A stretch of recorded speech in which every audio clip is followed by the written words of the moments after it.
I mean, I do definitely agree with that. That's definitely the case. Oh, right. I don't know if we should say that now. That's probably not the best thing to say. There we go. I think we fixed it. All right. Hello, guys. LOL Podcast Season 2, Episode 10. I decided to do this one kind of different way. So someone asked me, why is Season 2, when it was at 21 episodes, not at, there anymore? Because I kind of retconned what happened before, so it's all kind of lined up.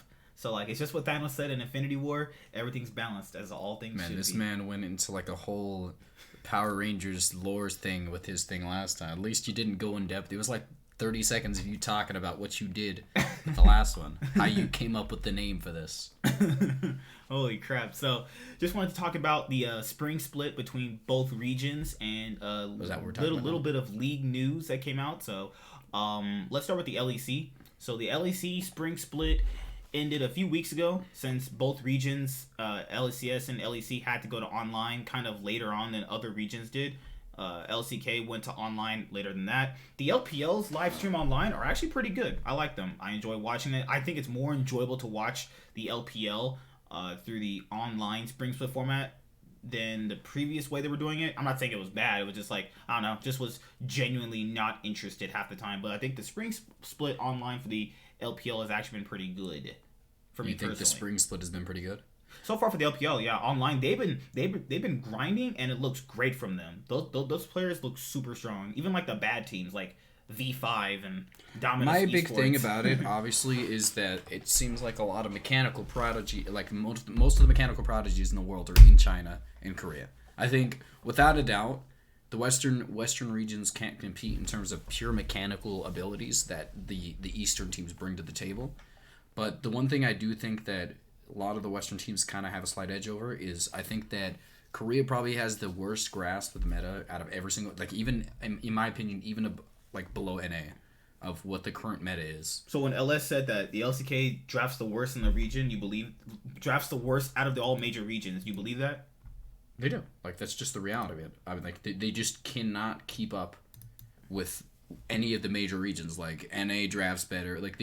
They draft this type of comps that aren't kind of most of the other regions understand aren't going to work because of the state of the game right now. With the ability, how easy it is for people to get gold, the influx of gold is in the game right now. There is no ability for a lot of these teams to be able to, keep this going. They cannot do this stuff. They play really slow. It's not just their slow. It's not the picks it's not the play style, or most of the stuff isn't that kind of stuff. It's their perception of the game right now. Their perception of the game is, hey, I'm gonna be stuck in season 5. Well, it's not even that. It worked until season 7. The problem is that they didn't the gradual change to the shift, the shifting of the game, how easy it is for it to go the gold, the minions can't give more gold now. The cannons give so much more gold than they used to. They go up to 90 gold at the max.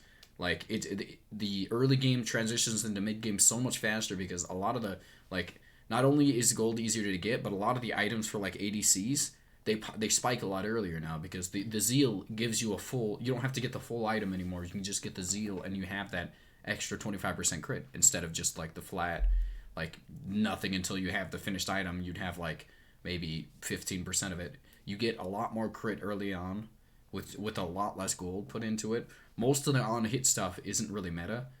There is some metas, type stuff to it, but for the most part, it's not the on-hit stuff that's making the meta, shift. I think my big thing about it is, Kalista Top. Kalista Top right now is benefiting a lot from, they're not being that strong. Not only... No. She benefits from a very short, small gold, cost item that is the first item she can get, which is stupid. What is that crit item called? Oh, frig. Blade of the Rune King, right? No, it's the she's benefiting from IE. No, I'm gonna fight you. What is that item called? It's a lethality item. It's Serrated Dirk? No, Serrated Dirk is the lethality item. It's the Edge of Night? You're almost there. Oh, it's not popping. Whatever. It's the one that helps you split push a lot. It actually works really well in the meta because, first of all, she, with Halo Blades, can get about 70 procs off early game, which means she takes over the early game and she can kind of negate that lack of power spike she has with the W. Usually, the big thing about Kalista is that she was completely worthless because she was too attached to her ADCs, so that means her ADCs couldn't... her supports So her supports couldn't roam, which is pretty much the state of the meta at that point in time. Like, if supports couldn't roam, they were worthless because enchanter supports were completely terrible. And engaged supports that stay in lane all game are completely worthless, which means that, like, Kalista herself did not benefit a lot from the meta. On top of the fact that you can't, even in team fights, you get separated a lot as the ADC because you have to kite where other people aren't going to go. And then your support's generally going to want to engage. Yeah, like, if like a Leona, she can self-pill for the most part. For the most part, like, if you're only using your abilities for self-pill, you limit how much your team can do. Like, your team is pretty much put out if you can't have another form of engage. So you think she just works better as a solo laner? She doesn't work better as a solo laner, but it does negate a lot of the problems she had as an ADC, which means that it pretty much just forced her support to be less relevant. It forced her to if her support died in a fight, she was worthless. It forced her to, like, when Ashe was in the meta, like, she was completely terrible because Ashe was just disgustingly strong against her. She W's her or autos her once and she wins the trade because Kalista can no longer kite. It slows affect her attack speed too. Really? I didn't know that actually. Well, it affects her ability to kite, which means that affects her attack speed for the most part. But the big thing about Kalista is, like, even though she's not incredibly good right now, like, she would trade better into melee top laners. She's getting nerfed next patch. But she works really well against melee top laners. Everybody with poke does, but the thing about it is she was one of the most destructive with the new when they buffed Hail of Blades. She just became overpowered. Like, she was able to get like 5 stacks off early game, and that's about a few hundred health right there at early game, which means that's 60% of somebody's HP. Yeah. That means that you can't trade with her until you have items specifically designed to go against her, which means that, and once you to that point, she still has her little thing attached to the jungler, which means she can get extremely effective ganks off, so you have to watch out for that too. Like, she was stupidly strong. I think I'm glad that she's not. I don't know. I enjoy her in the ADC role. I think she's really fun to play with, but it's really hard to really be able to play with her because of the fact that she was improperly. Her kit is just a little bit too much. Feels like she's always rotating in and out of metas where there's too many tanks. She's only really functional in tank metas. No, they essentially, what happens is she gets into meta-ness.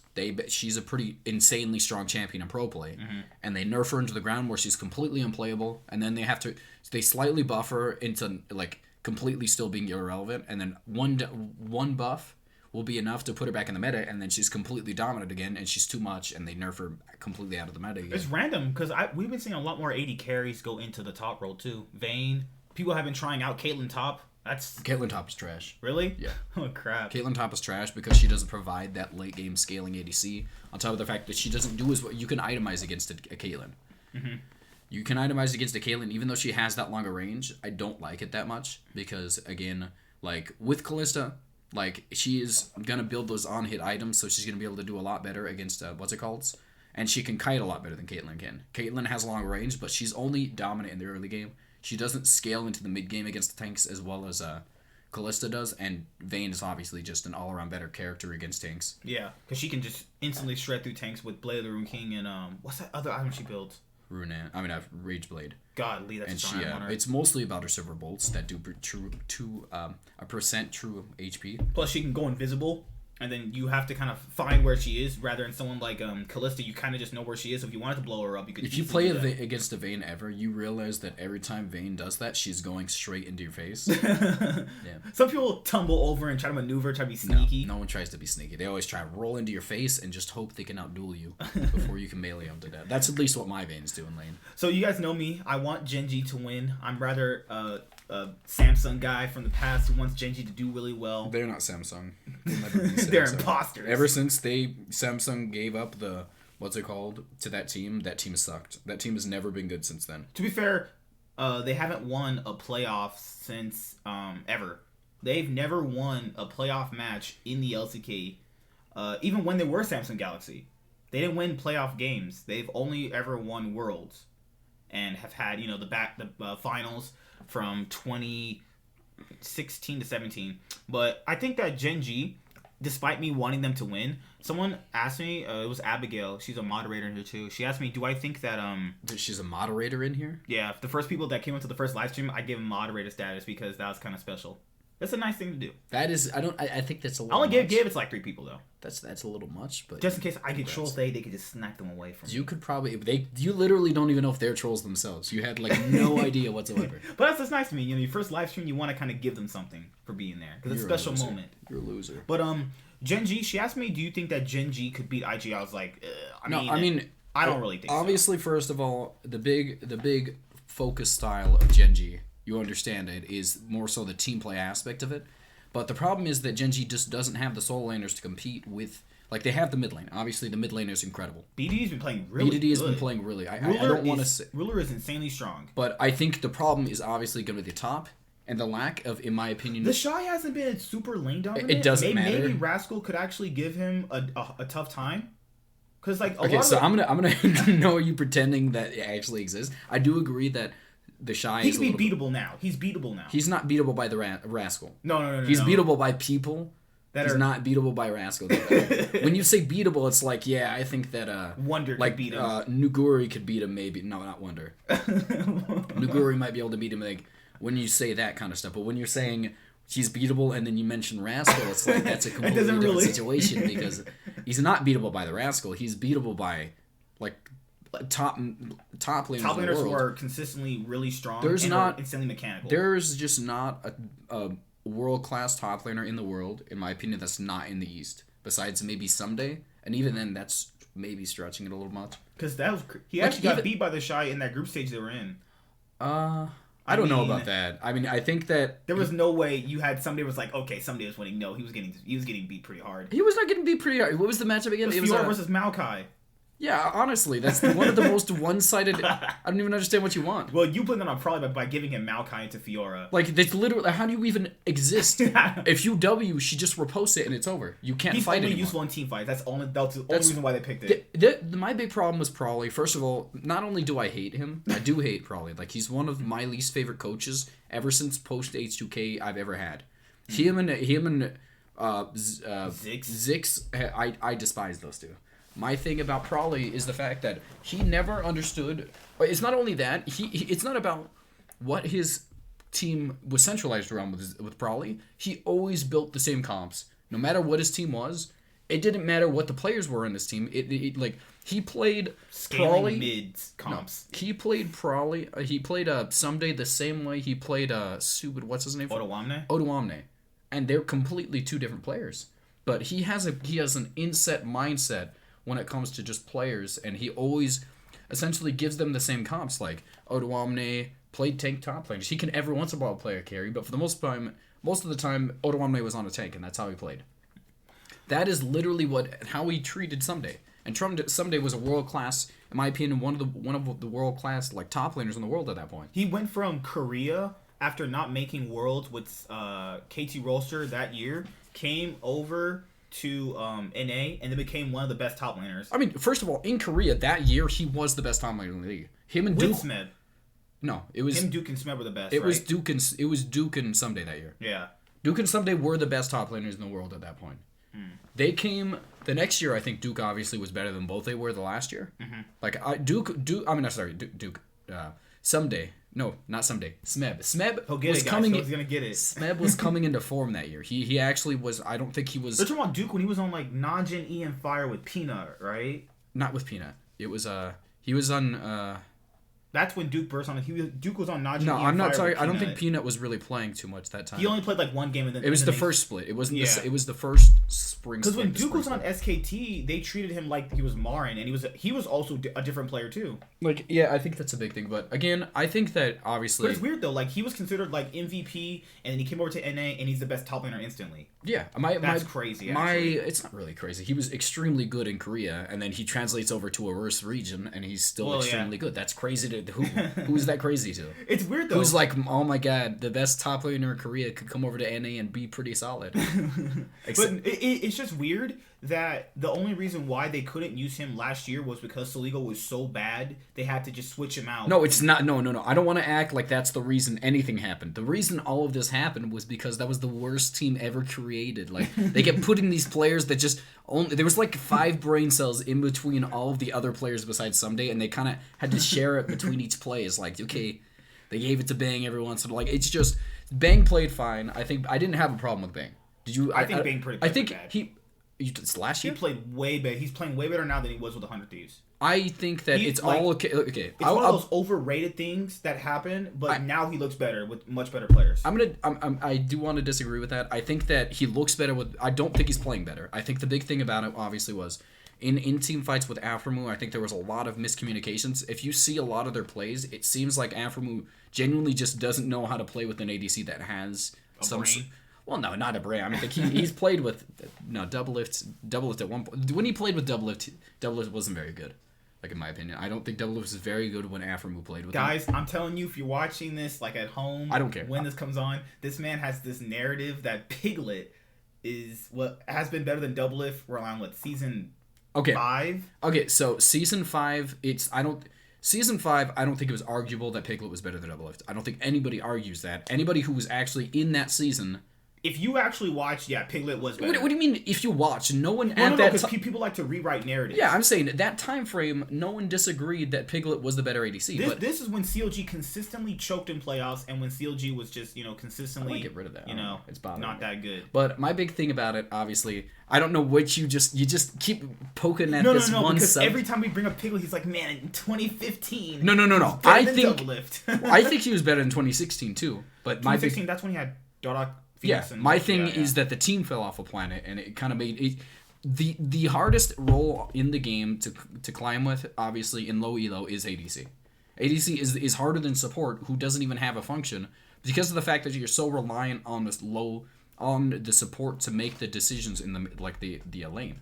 You cannot yourself take over a game as a support. I mean, as an ADC until late game, and you can start coming out if you're a challenger ADC. You're gonna take over the game. I don't care. This is not applying to everybody, obviously. If you're players like me who couldn't if it's like a gold player is not gonna go into a bronze game as an ADC and get 100% win rate. He's gonna lose. He's probably gonna have around a 60% win rate, in my opinion.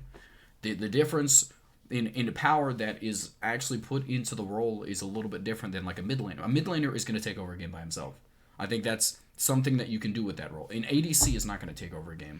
And you just did not need to bring up Piglet because I'm just going to go off in tangents. And no. I was just letting them know it happens all the time. He's like, if Piglet had a support like Vulcan is now for Sven, he would be considered an MVP level player. Okay, I never said that much. You're over the top a little bit. Okay, so Vulcan, the previous split, before this split, in my opinion, I argued with him like 3 times on different subjects. This man's defended Vulcan when he was not that good. He was good. He was coming into form, but he wasn't great. I said Vulcan is probably going to be one of the best. He's going to be the best. I said the best support in the league. It was hard to believe that when I watched those academy games where he was actually getting boosted. You're crazy. He had a lot of talent. He was like, there was that bot lane, him and Piglet were the best bot lane. In academy? In academy, by far. There was no competition. Like, even Cloud9's bot lane was getting smashed by them. The problem was that Cloud9 actually had a coordinated team at that point in time. They had washed up players like Moon and shit on their team. Moon is one of the most destructive players that's ever existed. Him and Shrimp. In the academy scene, they're like... Conquan?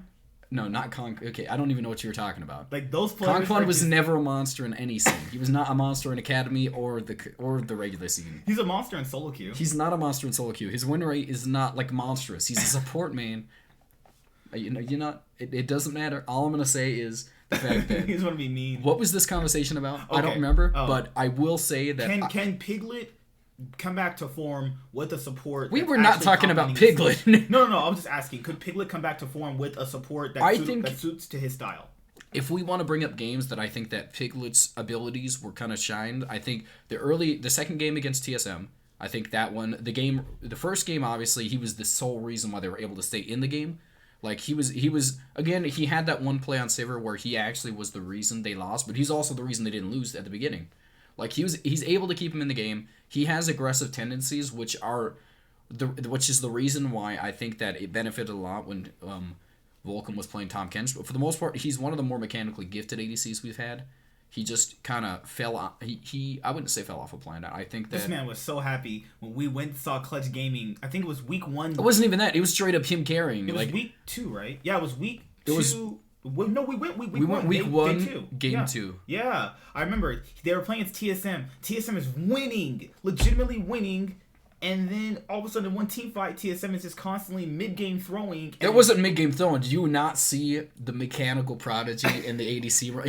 Him, Vulcan, and what's it called? Demonte were the only good players on that team. Huni was getting absolutely fisted in the butt by Broken Blade. Like I enjoy watching Huni. I think he's a funny No, dude. everyone was literally. But like, you guys don't understand the experience. When we saw that game, everyone was chanting Broken Blade to smash him, and he did. Okay, I want to point out at this point in time, this was when Huni just came over. Huni had destroyed in the previous split, and this was Broken Blade coming over from the TCL with a pretty moderately big fan following, who had literally no one actually had too much faith in.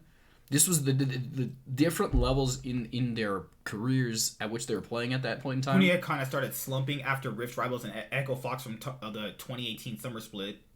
And he came into the 2019 spring split with Clutch, and he just was not playing good. Oh, yeah. See, my big thing about that, obviously, he played really good in the spring, though. Yeah, summer split, amazing. It seems like most of his desire to win has gone away. It mostly seems like he's playing poorly himself. Yeah. I just think that, Huni as a player, not to go off on this, but, Huni as a player, it seems to be a pattern. Whenever he's been in A, it's these past 2 spring splits have been just suck. That's a good term for it. I think he's played really well in these past summer splits. That last summer split, I think he played fine. It was average at best, but it was fine. above average. He was definitely fine. It was nothing too spectacular, but okay. On the podcast more often, I like when you were on regularly. Aw, that's so nice. That's very cute. No, he's a new commentator. D-Mac, hi man, how you doing? JTH, you should come back on the podcast more often. Did you just reread what I just read right now? I will literally smack you. He said, guys, he said off screen, I don't think nobody likes me that much. I didn't say those words. Stop making me sound... Okay, whatever. We're going to ignore that. So my thing... Obviously, I think the big thing that I think about Huni is that it seems like he doesn't take the spring split as seriously as the summer. But I think this year it only was that way because of the money thing. Imagine I give you $2.3 million. Do you really put your all out for spring split? And you said spring split doesn't matter. Okay, if somebody's paying me $2.3 million to do anything, I'm going to go all out. Even if it's I don't know. I don't have an analogy for it, but I would do it for a lot of money. But for the most part, I think the big thing I think about Huni is the fact that he's actually struggled in the spring split both for the past 3 seasons. I think besides, I know, SKT, he played really well. But I think he struggled. No, actually, no. In the summer 2017 for SKT, he did not play that good. I said spring at that time. That's why I said no. Never mind. Oh yeah, you're right. Yeah. God, guys, I'm a moron. Don't trust me. I think Huni has really stood out in these these summer splits recently. I think he plays. The difference between his spring split last year and his summer split was night and day. I think he was bottom 3. He was bottom 2. He was actually. He was definitely bottom 2 now. If we ever did top lane power rankings, he was getting dumpstered by Solo and all that stuff that year. He was fisted by Ruin. Ruin of all players. Ruin is terrible. It really makes me sad to hear that because Ruin was 100% a top tier player in the TCL. This man can't play Janna top. Janna is the most easiest champion in the game. Okay, no top laner is used to playing Janna. I'm a support main and I have not played Janna in a ranked game. Probably unless you're Wonder, because he likes playing support champions top. Unless you're just him, then I'll give him that. No one really knows actually. See, I don't know. The matchup is kind of weird because again, you can max W. But with the way that the support item works that you usually take up there, it's actually hard for them to get the ball rolling with that. You see what I'm saying? It's hard for them to keep going because of the fact that Janna top functions in a way where CS is kind of a bad thing for the most part. See, it's not the most relevant thing because you have to roam around the map. The supports are in the meta because the support item allows you with the gold, the passive gold income to be able to roam around the map. Because you don't have to CS as often. But wouldn't that just less impact them? Because if you're in top lane, you're so far away from impacting your team. No. That actually impacted the top laners, like top laners like Bruiser top laners and all that stuff. Because of the fact that they had to scale in terms of trying to CS into the game. Or so as supports with their base abilities are able to come into the game and be useful at the beginning of the game. That's how they work. Supports are able to be useful at the beginning of the game because their kits are literally designed to be able to carry a second person. Like their kits are built just to make somebody get through the game, which is actually a reason as to why I think that supports benefited a lot from this meta, because you could immediately impact, because top lane is irrelevant. We're talking about the beginning of the season. It was completely irrelevant. You didn't have to do anything. You can get the gold on top and still be worthless, because split pushing is not the useful situation in this. You need to get those dragon controls, and split pushers usually cannot fight over dragons. Like tanks were good enough. I think they became more meta when they buffed the Sunfire Cape, which is why I think they came back into the meta. But for the most part, tanks weren't extremely good back then. And now you can play him mid. Like, yeah, Ornn can play mid. Maokai's mid too. And Maokai's just, I don't like Maokai. His old. I said John is boring. Maokai is actually boring. No, nothing special. John is substantially more boring. No, if you play Maokai, you hate yourself. I feel bad for top laners who have to be on dog champions like those. Maokai is boring. There's nothing he does is special. W, punch back, root, and uses trees. What does he do special? He doesn't use trees. His ultimate, you know how he has the whole tree snare? Is that a tree? And I don't even know what that is, honestly. I've never even paid attention to it. I'll never play Maokai ever. He's boring. But Maokai's ult is a lot less useful than his old one was. Oh, when he got the self-power boost. It's not just him. It's everybody around him, too. So he can just stand on top of his... I like that before. Pretty much what that did was... That's why scaling comps were able to work kind of with Maokai, because he was able to stand on his backline. And he actually had damage too. Well, he definitely had damage, yeah. I mean, the saplings are weak now. No, useless. Saplings are way more strong than they were. The problem is that they took the percent HP that was on his W and put it in the saplings, which they're not even just the saplings. You have to get them in the bush for them to be at any percent useful. But you can't do that in a team fight. You can't usually proc the percent HP that's on the sapling. They need to put the percent HP back into his W, and he's useful again. The saplings literally don't need to have a use besides vision. That's good enough. They don't need to be some destructive... Like when Maokai was first released with his saplings, they put it to where it was a one-shot AP. You build AP on Maokai as a support. 200 years of experience with Aphelios. I don't know what that means. I've never actually understood it. I've never seen it. I think the balance team, they're making a meme of they have 200 years of experiencing balancing champions. But the joke is they don't know how to do it. That's kind of what it is. They don't... I mean, they're not... The joke is not that. They said they know how to, but the joke is that they don't. My problem is that how do you make a fun champion that's also balanceable? I think certainly T has the best grasp of what champions should look like in terms of ability to have fun with them. But he also has the worst grasp on how to make a champion that's balanceable. He's released Yasuo, Zyra, the old Zyra. This guy's released Camille. He released... Camille. I mean, when she would just destroy people. He did Callista. He did Mordekaiser's rework, I believe. He did Pike. I remember that. I don't. I feel like you're throwing me off now because I don't remember all this stuff. I remember. Whatever. He released a lot of the more fun champions inside of the game. I think you're crazy, but Fun and Zyra do not exist. That Fun and Zyra. It was the old Zyra. Oh god. It was the old Zyra that had the plant passive that kind of shot at you. God, I hate Zyra. Zyra and Shaco, most unfun champions play against. It's completely... You're wrong because you haven't played against Yuumi, obviously. Yuumi is the single least fun champion in the game to play against. A few days ago, someone played Yuumi with Caitlyn. I actually hate Yuumi. Oh my god. You know what I did? I played against... I was in my stupid D2 promos again, and I played against... it was some sort of bot lane with Yuumi. It was a melee champ. It was Cassiopeia? Wukong, and they literally put me in the dumpster. They killed me about 6. I died probably 13 to 15 times that game.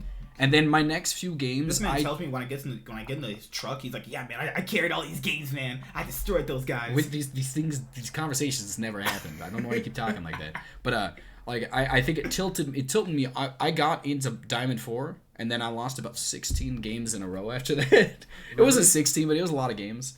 And then I actually demoted back to Plat 1, so I have to make it back to D2. You're back to Plat 1? I'm back to Plat 1 again. How many games did you lost, roughly? I probably lost in the past 50 games, probably over 40 of them. So you have a 10% win rate? Yeah.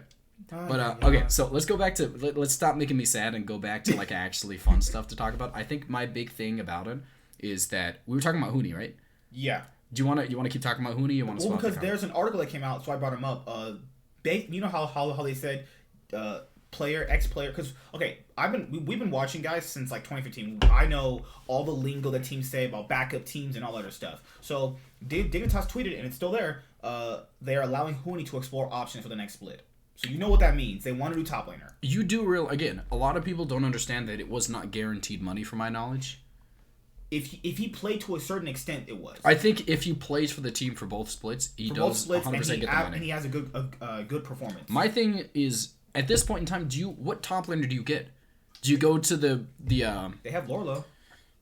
Okay, I'd rather see. I don't even know who I'd rather see at this point. At the very least, no, they have Lorlo. There's a chance that Huni remembers that he's not a complete trash can and comes back. But literally all Lorlo is a gigantic trash can, so there's no reason to pick him up. FlyQuest already have solo. What if FlyQuest trade Viper to Dignitas? For what reason? What would they get from that? Maybe Viper doesn't want to split time, and then maybe Viper flourishes more on Dignitas. I want you to tell me what would you have to think about it in a way that what would FlyQuest benefit from doing this? They're playing solo more anyway, and they're winning more with him. But why would they give it to him? They Viper away? What do they get from giving it to them? They make a team stronger with that. Do they really make Dignitas stronger?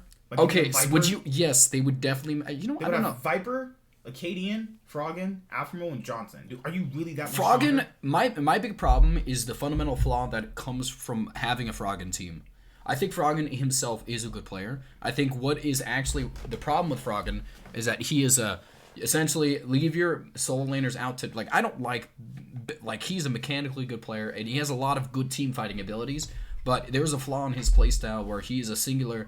I need to get I essentially farm and try and get to late game, and that's just not something that exists anymore. The reason as to why his teams will never succeed, as much as I like Froggen, is that he cannot be he doesn't have the playstyle suited for the meta that exists right now. He's the mid lane. Consistently farm mid lane until you get to that power spike where you can take over a game. Do you think Huni will ever go back to being elite top? If so, in which regions do you think he has the best chance? LPL is, in my opinion. No. Let me finish. I want to finish my thought. We'll get your question. Let's let him finish his thought first. What was I thinking of? Give me. Froggen. He likes to basically farm to a power spike that never exists. It does exist. My problem is that in this meta, that's kind of early game centric with the dragons. You objective control early game kind of things with all the not only is there 2 Rift Heralds, but there's also the dragons, though they do have actually really small soul dragons without not getting to the souls themselves. I said soul with SOLE, so it's like the singular dragons themselves actually have almost little to no impact on the game themselves besides the cloud dragons as the early game dragons where you can only get one of them. The cloud dragon is the best one. But souls are the most impactful thing in the game. Even the worst dragon, in my opinion, which I think is probably gonna have to be a stupid. It's between Mountain and Cloud. Cloud can be bad on a lot of comps. Cloud is the best dragon actually when you have a Cassid in your comp, but for the most part, Mountain is the worst one when you get a soul. But it's still insanely destructive to give an ADC a mass amount of resistances and a big 200 health shield. But for the most part, with this type of meta that exists, Froggen's playstyle, which he forces his team to go into because he only has this singular kind of mindset of a playstyle. I told you going into the split, they play 2 different ways. Huni wants to play one way, Froggen wants to play it's one way. Wants to play one way. My problem is not going to work. They're not playing if they have weird playstyles that are different. They play as though they don't know how to It's not a bunch of colliding playstyles. It is, though. It really is, though. In theory, it is, but it's not seeming to come up in the game itself for me. It seems like it's bad macro, bad lane assignments. Definitely bad macro. The macro doesn't exist because Froggen refuses to be a part of the macro. Froggen's macro is sit in lane and farm. Yeah. That's his macro. Aframu has tried to be a playmaker, but his mechanics have fallen off, and Huni's just trash. But you had Greg. They had Greg first part of the split, and they got Acadian, and they almost made playoffs with Acadian. They almost did.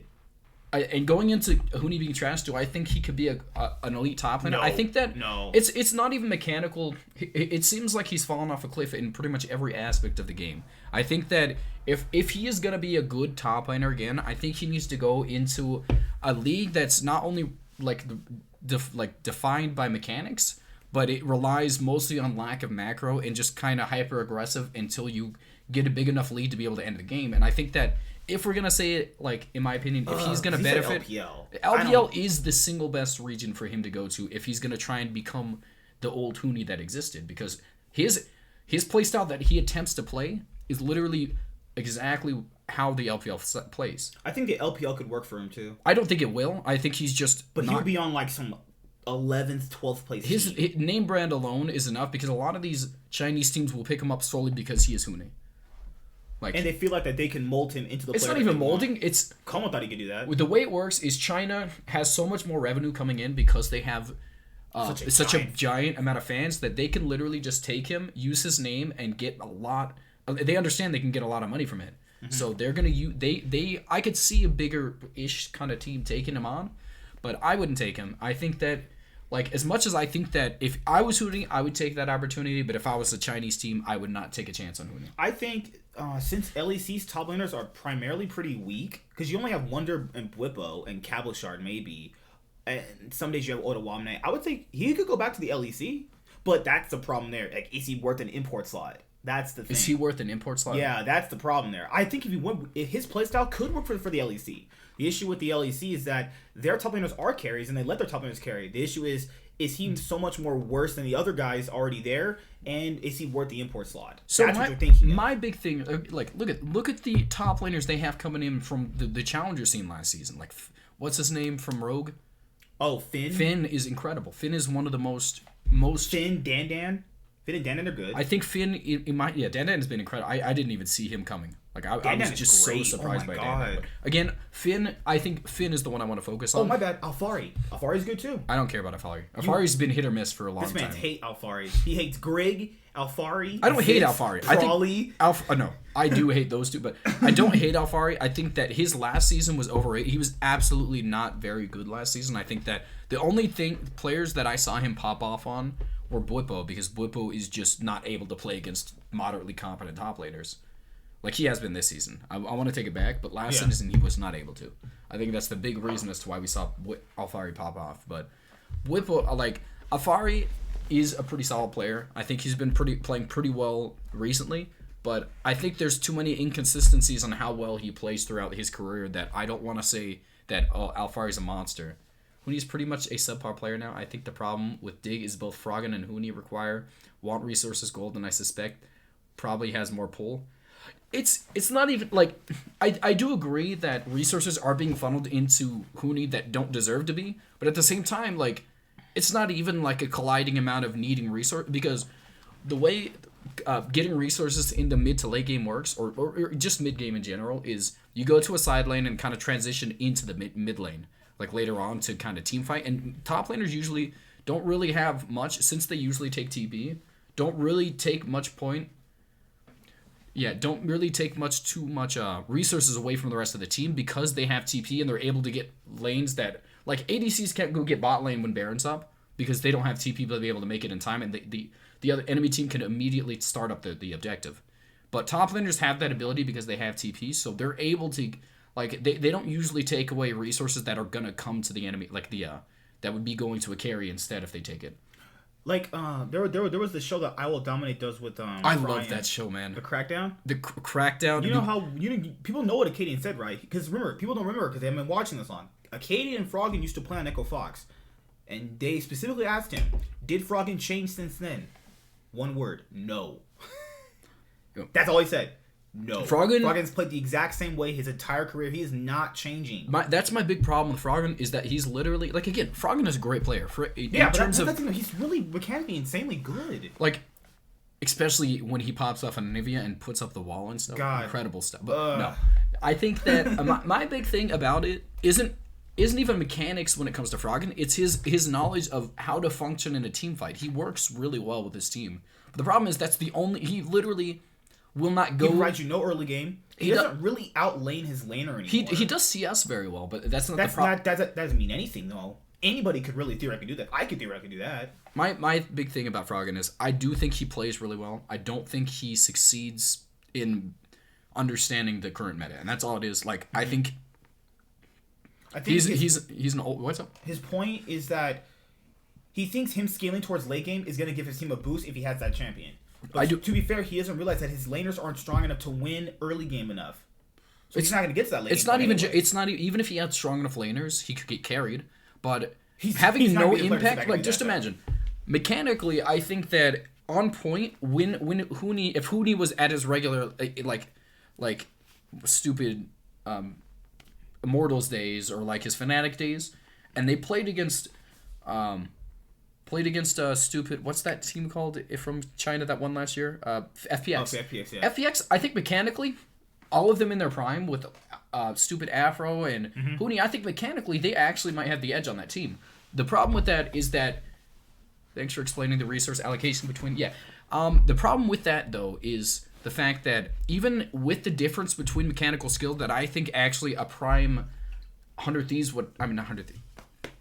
Dignitas. The picture of 100 Thieves is right there, sorry. That's such a cool thumbnail, though. It is not a thumbnail, it's literally just a background. But yes, agree somewhat. I really like Someday. But the difference between the mechanics, it shows, like, mechanically, FPX was just not that great of a team. They honestly, like, they have a... What's up? Tien is mechanically insane. Okay, I don't know what you're talking about. Tien is mechanically insane. Are you? Tien is not mechanically insane. I don't know what you're saying. He has... This man is on crack. Okay, like literal FPX, crack. I know. I understand what you're trying to say. He's actually good. He's not mechanically bad. I think what I'm trying to say. I'm not trying to say any of them are bad at mechanics. I'm just They're not the most mechanically gifted team in the world. That's just the reality of it. What they did function though is obviously their playstyle revolved around stupid doing B and Tien. I literally around the map basically. Yeah, it was essentially just a duo between them roaming around the map, taking over the game, and they did that from the beginning of the season, game 1. Until the end of the season. Too, remember when he had Mouse as a top laner? Just literally, they just had worse players then. Not even really worse players. They just had LWX, Rogue. It was more Rogue, so the reason it didn't work as well the previous season was not only did they did have slightly worse players, they also didn't have the meta was more shifted towards top lane being so relevant. Yeah, Mouse was not going to be that top laner. Yeah, it was like literally they can't win because Mouse is such a liability. But the next season they took a lot of the power away from top laner in top lane, and it kind of benefited these kind of jungle mid synergy. Like, I know this is your favorite term in the world, so I'll say it again: the jungle mid synergy that this team actually had. No, because like this split alone, there's so many teams that have anti synergy. With Crown and Ruin, they basically didn't have anti synergy with the team. They just had anti synergy with their hand and the mouse. They just didn't have like, oh my god, what they did not know what they were doing. Like Crown literally. Before we go to CLG on Dignitas, them not making playoffs. Do you think because basically that tweet means they want a new top laner. That is. It doesn't mean that actually. I think that Dignitas actually put in their opinions on it inside of a lot of the tweets that a lot of people are seeing. FPX are no. I would consider FPX like what's that? What's that fish that stalks its prey and then kills it like a great white? I would. Did you just ask me what a great white shark was called? Like, if you're talking about stalking, I mean that's more so sounds like dolphins and stuff. I'm assuming. I don't know. What's that animal in the kingdom that stalks its prey, kind of builds up its power and then attacks? FPX is that's kind of a cheetah. FPX is the cheetah. Doinby is like a million different animals. Okay. Doinby is like a cheetah who's running so fast to go up, and then at some point when he's about to jump and pounce on you, he gets his team there. That's what Doinby is. Doinby is basically like a mid laner and a jungler combined, except he's mechanically so much worse than other people. Okay. That's why people predicted IG to beat them because Rookie is so much better than him. Rookie didn't play that well. This the previous season, I think Rookie was actually in general. Rookie is so much better. Than I do Doinby. agree with that, but I think stomp him. I think the big thing about it, obviously, is the grasp of the meta that FPX had last season. Obviously, their ability to understand that it's not revolving around this kind of taking over the game like the previous season was, taking over lane objectives, getting that lane plate control, lane plates, and then being able to transition that into objectives in the mid game. Because the early game, like, what's it called? The early game was more relevant. Wait, what am I saying? Hold up. Give me a few seconds. I do that sometimes, I'm sorry. Yeah, the big thing about it is the early game was a little bit more relevant because lane dominance wasn't as important as it was, because obviously with a lot of the changes into how much gold the gold plate, like the turret plates gave and stuff like that, you actually had to gold from the Joshua Kai Garcia. Hello, man. Oh, he was there yesterday. But he came so late. Hi, man. How you doing? He came so late. Are you insulting him? No. He came literally so late that I was already ending the stream though. He wanted to stay up. Hey, man. How you doing?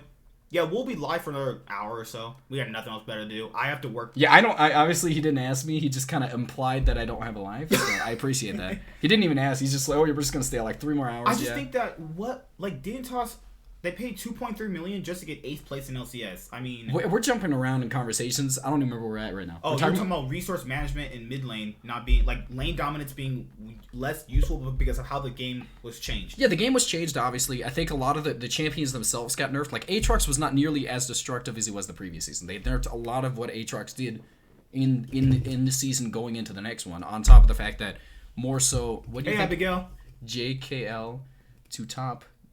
What do you think about Jackie Love to top? Can they be top, second, or third place? See, the thing about it, obviously, they're not going to... FPX is the best team. I think... No. You don't think FPX is better than what's it called? IG right now? No, they're definitely better than IG. I don't even think that's a question. IG has a lot of mistakes that they actually make inside of their gameplay. This is the thing, is that if FPX play Con more, I think Con can beat the Shy, and that'll give them first place. They're never going to play the Con, because Con has such a... They play Con against V5 of all teams. Con has such a lack of understanding of the current meta. Or not even the current the current grasp of that specific team playstyle that he's never going to function unless he becomes like somebody like Duke. I think... Because this is what I told them. Top wanted to be first place this split and have the best seeding going to playoffs. Karsa was going to be that player that was going to give them the boost. He was supposed to be an upgrade over who they had last year. XNXX. That sounds like a porn site, but that's actually his name. His name is XNXX. And then if he's an upgrade over XNXX, that means that him and Knight should have really good synergy. Karsa and him. But then they have Photic. Photic is so bad. Okay, so is garbage. with Jackie Love, how we played last split, Jackie Love was by far and away the single best player on IG. I think the entire summer split was dominated by Jackie Love. Just to be live, keep it going. Yeah, I'm sorry. It's more so I can't keep up with his brain. We do this like all the time anyway. Off screen. Yeah, this is just how we talk to each other. I'm sorry. But I truly think that top. I don't see. Hold on. Let me actually bring up the standings really quick because I do it yesterday. Because so many teams, man. LPL, Leaguepedia. Just type in standings. Really? It's gross. I think that, again... Alright, so top right now currently is 4th place. I was actually thinking about E-Star when I said they're not better than... But obviously I do you think that E-Star is like the Griffin of this year? I don't think they are. I think that they came in with a few kind of like different play styles that a lot of people weren't ready for, but I don't think they're going to survive into like a playoff style as like series. Do you think that they're the type of rookies to choke under playoff pressure? I'm not saying that. I don't want to say that about them. I do think they're a solid team. I think the big thing about it, obviously, though, is FPX right now has the best... Like, FPX has the best quality grasp of the meta. Even though I don't think that... They obviously don't have the best record. They do have the best grasp of the meta right now. I think Invictus Gaming is relying a lot on their solo lanes in comparison to on top of the fact that their bot lane is a lot less resource like hungry, so they're able to like funnel resources into the solo lanes a lot more often than they were with Jaggy. They have Ning basically just going mid and top. Well, yeah. And then he still finds a way. He'll always do this. He'll always find a way to be 2-16. That was unnecessarily mean. When they're playing RNG, this man straight up just like he didn't know where he wanted to go. He was Ning, holy crap. Play Leanne. Just play Leanne. He's just much better. Leanne is not very good either. He's consistent. Consistently bad. All you need is consistency. You have the rookie. Yeah, you can have I could be consistent in the LPL if I went there. I'd be consistently terrible though. No, but like Leanne provides consistency. That's all you need for. I think consistency only works if it's a consistent level that's sustainable in a pro scene. I don't think that. Leanne has some sort of consistency, but I don't think it's enough for them to be top quality. Where so is like you're gonna get that. You're not gonna get what's his name. Where am I? I'm forgetting all the names right now. Stupid. The other jungler that isn't him. Ning provides the ability to be a top quality jungler, where so Leanne will never give that. Leanne literally just, even though I do think consistency is a quality that he has, he is not a top tier jungler. But going back to top, I do actually think, honestly, with this upgrade they're gonna have in this position, I do think they're gonna be a top 3 team for sure. I think without a doubt. I think honestly. If they honestly swap with this playstyle that they're gonna have, I do think because Jackie Love will demand resources. That's the problem though. They have a lot of resource hungry players on that team, but at the same time, in terms of individual players, they might have the best team in the league. They might have the best team mechanically. They'll have the best team mechanically, but not the smartest team. And well, you don't the need smartest team usually. I mean, to be fair, most of the teams that have won World. Tell that to Season 8, dude. What smart team was in that season?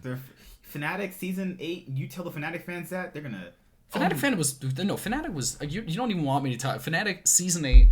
I did not think they were that good. I think that was one of the least deserving. Not even the least. They were one of the least impressive finals makers we've ever had. Okay, like Top's roster. I like 369. I think he's good. Karsa has not looked that great. Knight's incredible. And this QQ. Oh my god. I mean, QQ's not bad. I think he's getting held back by Photic. So I think JackeyLove just being there is just going to be better for them. QQ overall. is pretty not good. But I think the big thing about it, obviously, is 369 showed last season and the previous season before that not even the previous, the little tournament they had with a lot of the rookies. Oh, that he showed cup. that he was able. Yeah, he showed that not the Demacia Cup, the one before that. Oh, it's like their little Challenger League tournament type thing. Yeah, he showed he was the best player in that tournament, not even just one of the best top laners. I think with that addition, they have the single best team in the league. Like they are the single best mechanical team in the league. Like there's not a team that can compete with them. People should have saw Top pop off last night against. I'm not gonna say anything about Top making.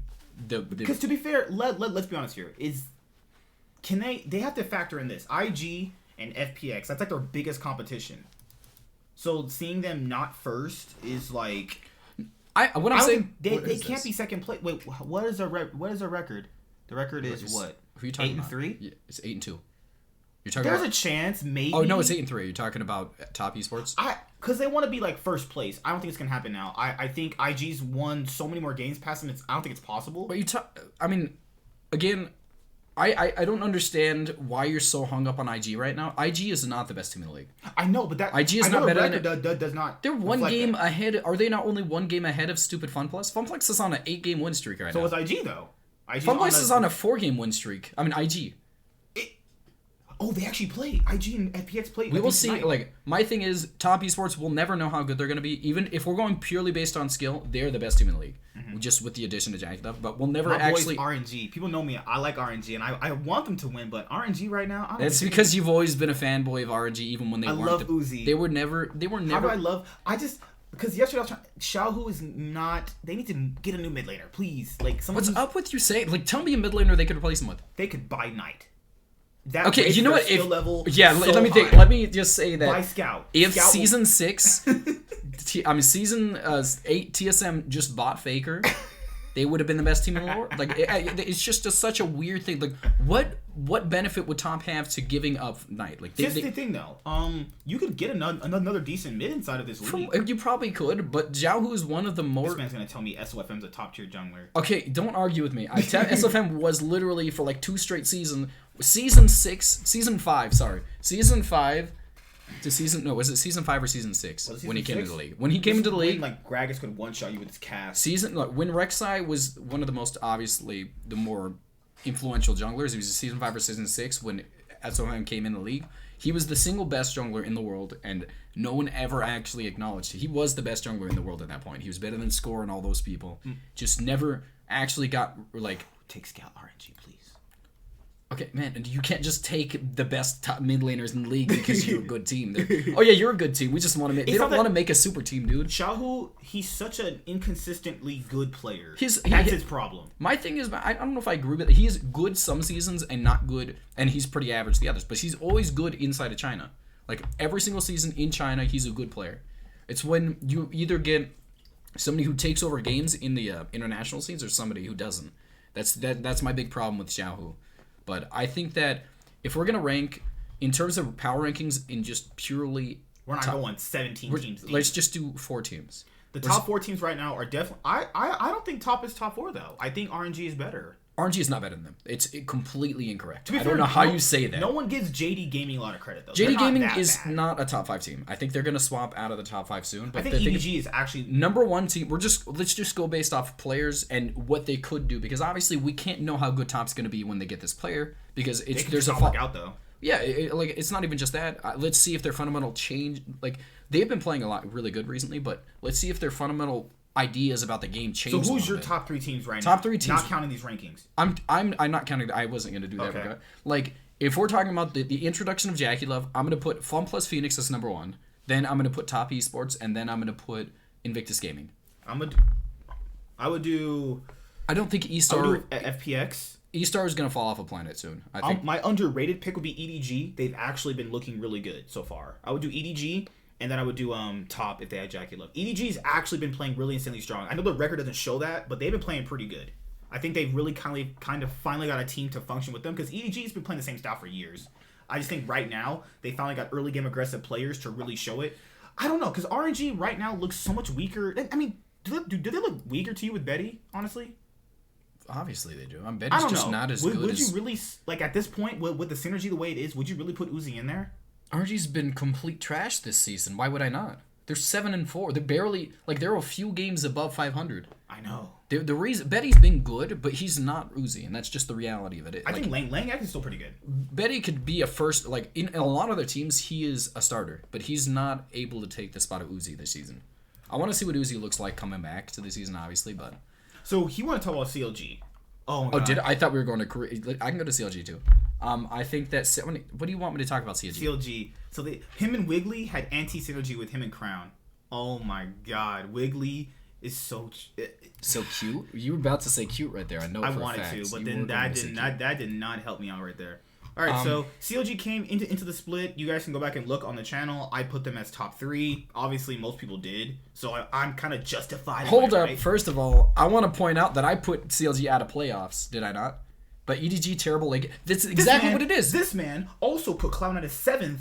And I put them at 4th. No, he only did that after I convinced him. He legitimately had them at 7. I was like, "You're crazy. What was wrong with you?" Okay, at least they're third place material. I will literally. 7. Okay, so I wanted to answer this question, but you upset me just right now. You get justified by results-based things, and reality is, if you're going into the season, we have Niski, who was not good last season. No. We're talking about. We're just talking about. He was okay. No, I will literally fight you right now if you start saying these lies. Guys. I will not drive you home. So we're gonna go based off this stuff. Sven sucked last season. You're just at first place ADC though. Zen sucked last season. I did put him at first place. That's because I was incorrect how good he was. I said he was gonna be the best ADC last season. To be fair, maybe the narrative happens of players leave certain teams and go to Cloud9 and they're good. Or maybe the fact is that you got lucky because all of these exactly perfect things panned out and Cloud9 became This super is what team. I said in videos, and people come back and watch. I said the change in Sneaky not being there is going to change them. You've always said that for years. Okay, now I'm gonna do one more thing. Now you specifically said to me, but going into the season, that you thought Sven would be a downgrade from Sneaky. And you said downgrade. You specifically said that. Yes, from how the trade worked. You're getting a downgrade in player, but this is what I said. You could be getting an upside if he plays better. And you said his upsides are better than Sneaky's. I do agree with that. I do think, but you obviously are getting downgrade. He played bad. I will literally throw stuff at you. Like Sven was trash last year. Niski was also pretty bad last year. Blabber was trash last year. Vulcan was not very good last year. And you somehow put all this stuff together and you said in the league. I did say he was going to be the best support in the league. You did not. He was trash last year though. You didn't believe me on that.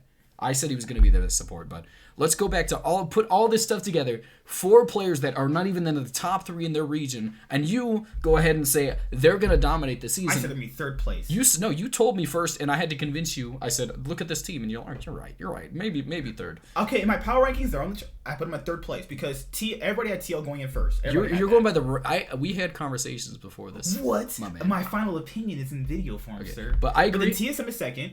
I mean, you had TSM first. I did have TSM first. Good lord, guys, this man's insane. I was like, mate, really? Oh, I'm insane for putting them 1 ranking. Oh, they're not even. Oh God, they finished tying 9. I forgot they didn't win that last game. Never mind. I've put them 4 rankings below. But still, I think the big thing about it, obviously, is that Cloud9 going into the season, going purely based off of rosters. I don't see how you could possibly put Cloud9 at first. I had them at 3rd. Yeah, I'm saying I kind of because it's okay. You had Licorice. Best or 2nd best top laner, okay. Blabber maybe because to be fair though. I'm gonna let you finish. I want to see what you have to say about it. This is the thing though. Blabber looked good when they gave him pretty much that halfway point from 2018 all the way up to when they went to Worlds. He looked okay, but then the next year he split time with Svenskaren, and you know people say that when you split time with players, you do look kind of worse though. So I was going okay, maybe with being a full starter, he can finally just focus on the team how it is. Niski didn't look that bad. He was like at least the 4th best mid. That you can work on that. I can literally point out. He was the 4th best mid. Okay, I'll point out. Okay, so at one point, Bjergsen, Jensen, Power of Evil, Froggen, what's another one? Comparable. Demonte. Froggen. I'm just pointing out mid laners that were better than him last season. Crown. Better in what aspects, though? In every aspect. He was like the 7th best mid laner last season. I think a lot of people agreed with that.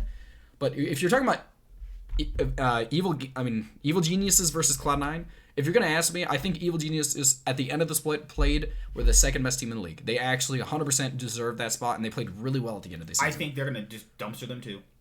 I think that Cloud9 just has such a... This is not me being biased or anything. I truly think they're not that good right now. That's incredibly wrong. Okay. Their grasp of the meta from the beginning of the season till the end, if you look at based off rosters, obviously, but Evil Geniuses has transformed how they play the game. Kumo is only because they're playing online, though. Because on stage, they visibly inted like 5 weeks straight. They're still playing League, right? I think... Do they play a different game when they become online or something? No. I think they're benefiting from it being online. Because Kumo looked bad on stage. I think if this was on stage games, I truly think that EG would not look as good as most people are saying. But they are playing good, so they are playing good. I don't know what that means, but I'm going to let it go. I don't know whatever that is still... They've turbo-inted 8 weeks straight, and all of a sudden, 2 weeks in a row now, they're playing good. People like they're the second best team. They straight up transformed the way they played. It wasn't mechanical... a lot of their problems early season were mechanical. They've 100% changed how they play the game.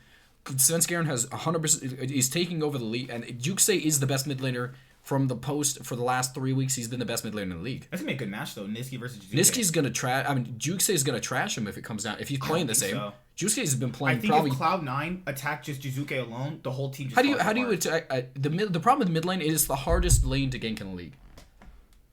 Juxei is playing... If they 3 tiers above Niski right now. If they stabilize Juzuke, then Cloud9's whole opposition just wipes them off. The only reason I think Cloud9's going to win is because they have the pick and ban phase that no other team in the league has right now. I think their macro is better than EG's too. There's no macro in any of these teams. They literally, all they do is essentially win lanes in every single lane because they're just the best team in the league.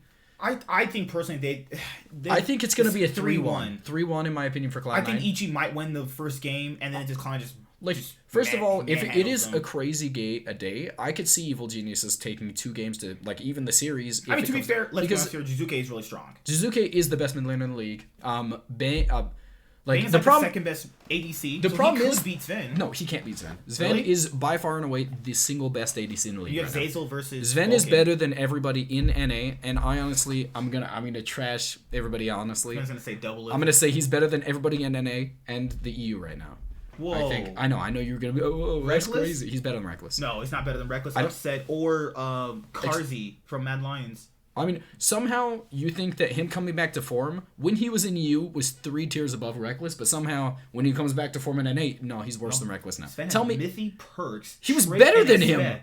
No. You were gonna try what to do, really? It was an ADC. You literally just played the. He was the single best, without a doubt, the entirety of the time he was in EU, he was the best Western ADC.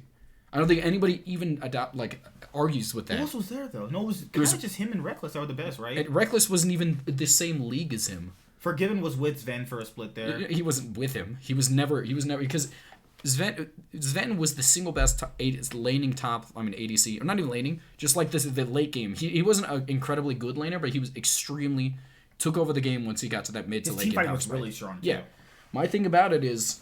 My problem with Evil Geniuses is their only chance is mid lane, and with the drafting difference between EDG and EG, I keep saying EDG with Cloud9, the drafting differences between these teams, on top of the fact that the difference between bot lane is so ginormous. They have the two I think their bot lane, both of them could be in the running for the MVP. Let's look at Cloud9 and EG. So if you just discredit mid, let's just take out mid for a second. That's the only thing I could do. I think that Evil Licorice, first, second? I think I would put best top laner? Licorice second or third. Yeah, then you have Kumo, Blabber, 11th to 13th. Oh, this man hates Blabber. I do hate Blabber. I think Blabber's fourth best jungler. Okay, not fourth. You're crazy if you say that. But I think he's pretty solid. I say Blabber played insane this game. Blabber is one of the most beneficial in terms of just good players around him, players that's ever existed. He's never. This is the. He's so frustratingly. Say it with your chest right now. You think he's the worst C9 jungler they've ever had? No. Because they had contracts, Meteos. No, I'm not gonna say that. That's insane. Oh yeah, they've had some pretty terrible ones. He's like the second. My opinion. You know what? He might actually like. Now that he's the third best jungler they've ever had. They've had Meteos, Svenskeren, contracts, and Blabber. That's all they've really ever had. Meteos has been. High counts too. Yeah. So yeah, High was the worst one. That's what I'm saying. He won them games at Worlds though. Yeah, but he was not a good jungler. My thing about it is obviously first of all, the difference is solo lanes both. I mean, the solo lanes I think go in favor. Evil Geniuses get mid, and that's really the only lane I would say mid and jungle. That's the only lanes they really get. Everything else goes so far in C9's favor, it's not even close. And I think that's just on top of the fact of getting the picks for them because they draft so much better. There's no way that I could see them. Really quickly with the C9 group. We're talking about Cloud9. No, I'm just going to quickly share the stream. But yeah, okay. So, Licorice, first, second best top liner. Kumo, 6th to 7th. Blabber, let's say 5th place jungler. But he can hold back Svenskeren with Niski. With what? With Niski. They go together. These two have worse synergy than these two do. I really despise. They showed it in the games, though. Come on. Showed what in the games? That wasn't mid jungle synergy. That was literally mid jungle gap. I hate you so much. I hate words that you say because they're so crazy. Wait, proven in the game though? It wasn't proven in the game. You're crazy. This man hates Blabber so much. No, he can't be good at I just hate you. Oh my god. I'm live right now. Oh, you're trying to get famous. Look at you. Talking about C9. I like how we're finishing the Cloud9 discussion. You're like, let's just throw that out there now. But again, I think that it's probably going to be a 3-1 favor in Cloud9. I could see with the impact that jungle has, I could see Evil Geniuses taking that second spot, but I don't see a realistic world where they're able to beat Cloud9. There's just too many perceivable differences between the two teams. Cloud9 have better objective control. They have better skirmishes. You see the way Cloud9 skirmish? Like, it looks like they could lose a skirmish and then they start winning it. Like, EG's only big point is Jizuke. If they shut him down and don't, and if Niski gets lane priority and he just shoves him in, you're not gonna see Niski shoving him in. That's just insanity. That's insanity right there. I don't know, man. Niski's been playing out of his mind so far. Wait, Niski's 100% not playing as well as Jizuke right now. That only looks like that because Jizuke has the worst team. Remember, it's not. We had to keep that fallacy there. I don't. There's no fallacy. I don't base stuff off of other things happening in the league. You can base it off of lane dominance and all these impacts on the teams. Let's just say it's even. You were insane. No, I won't even let that be said. Okay, I'm gonna forget about it. Okay, so let's say just Jizuke is better because I'm gonna appease his mind. Blabber, it's not even appeasing my mind. Blabber can hold back Svenskeren. We've seen that before. I don't think I've ever seen that in my life. Zen is better than Bane. Blabber is 100% not able to do it because his pathing not only is worse than like Svenskeren's, it's not. There's so many problems with Blabber's playstyle that I don't think he can keep up with Svenskeren. I just think these two are like Doinby and Tien right now for NA. That is the worst You are just insane. You are so. I have such a hard on. I'm the comparison. You have such a hard on for Cloud9. Like, yeah, I feel like you think that if they went to an internationals tournament right now, they would probably go undefeated. They would probably win MSI. Yeah, I do. I think that's probably your mindset right now. I think that Cloud9 has a lot of They could beat SKT right now if they played MSI. I don't really want to talk about it. They actually without Korea's lack of understanding is about the meta. They probably I'm literally just could. kidding. They probably could do it. I just. EG only if they play through Jizuke, which we know they are. If they don't do that, they lose. Kumo is literally Licorice beat the first place top laner who should have been in the first place All Pro team. What is he gonna do to the 6th best top laner? I don't know if I would say he beat him, but I do think he's better than Kumo. But like, if he's able to go toe to toe with Someday, Kumo is so much tiers away. Like it's a big gap. Licorice is 100% able to. He's gonna dominate Kumo. I don't think it's really. You have like the 2nd best top laner versus like the 7th. Blabber is like your 4th best jungler. Svenskeren is like number 2, right? Maybe? I don't know. Closers was better than Svenskeren. I think that during the split. I think Closer had a lot of terrible games, dude. I know, but he's playing on Golden Guardians. No, he had bad games on his own. I think that Svenskeren and Closer had a lot of games where he just completely was the reason they lost. I give him respect to those because you got to get something done on Golden Guardians. He played with Keith McBride. I agree. I think that Closer was probably one of the best junglers. But all around, Vulcan is just way better than Zeyzal. It's just a night and day difference. Zeyzal is one of the worst jungle supports I've seen in a long time. Like, he has such a lack of understanding of his role inside of what he should be doing. Like, I didn't like him on Cloud9. I didn't like him. I liked what he provided for Cloud9, but I didn't like him overall as like laning, which is bad. I don't agree with that. I think he played really well in the first season. I think he played fine in the first season. If you guys are here, can you like the stream? There's Shut up. 6 people watching. Can you like the stream? Don't do that. What do you mean? Don't be weird like that. Help me out, guys. What do you get from this? Don't listen to this guy. This guy's a hater. I am a hater. This guy thinks Cloud9 could lose MSI if they went right now. Oh, they definitely would lose. It was not a question. You know what's so crazy? People said G2 could win MSI 2019. They win MSI 2019. Oh my god, the whole world. No, you literally predicted them to win, and they won. You got what you wanted. My big thing about G2 in the previous season is that they again, EU and China have the best understanding of last season's meta. What do you think the MVP is in NA? That's a good question. I think. Okay, so let's just because most people will say C9. So let's take him out of the equation. I don't want to do that, but if we're gonna take C9 out of the equation, I would say Someday. C9 out of the equation, and let's pick. Oh yeah, I would say Someday. Someday, Power of Evil, Ignar, Closer, and maybe Broken Blade. I think if I had to pick the top three, let me pull up the names real quick. This man will never remember a player and save his life. I know. I just am so bad. No one on TL should be highlighted. This man straight up pull up TL's roster. Oh yeah, I didn't. I mean, if it makes you feel better, I didn't pull up Cloud9's. I mean, CLGs. I mean, but if I had to pick somebody, Paul Belcher played too little of the season for me to be able to put him in there. Yeah, that's true too. But Paul Belcher just like honorable mention would go to Paul Belcher. He played really well in the games that he did. I think that if I had to pick somebody, Power of Evil would obviously be there. Someday would be there.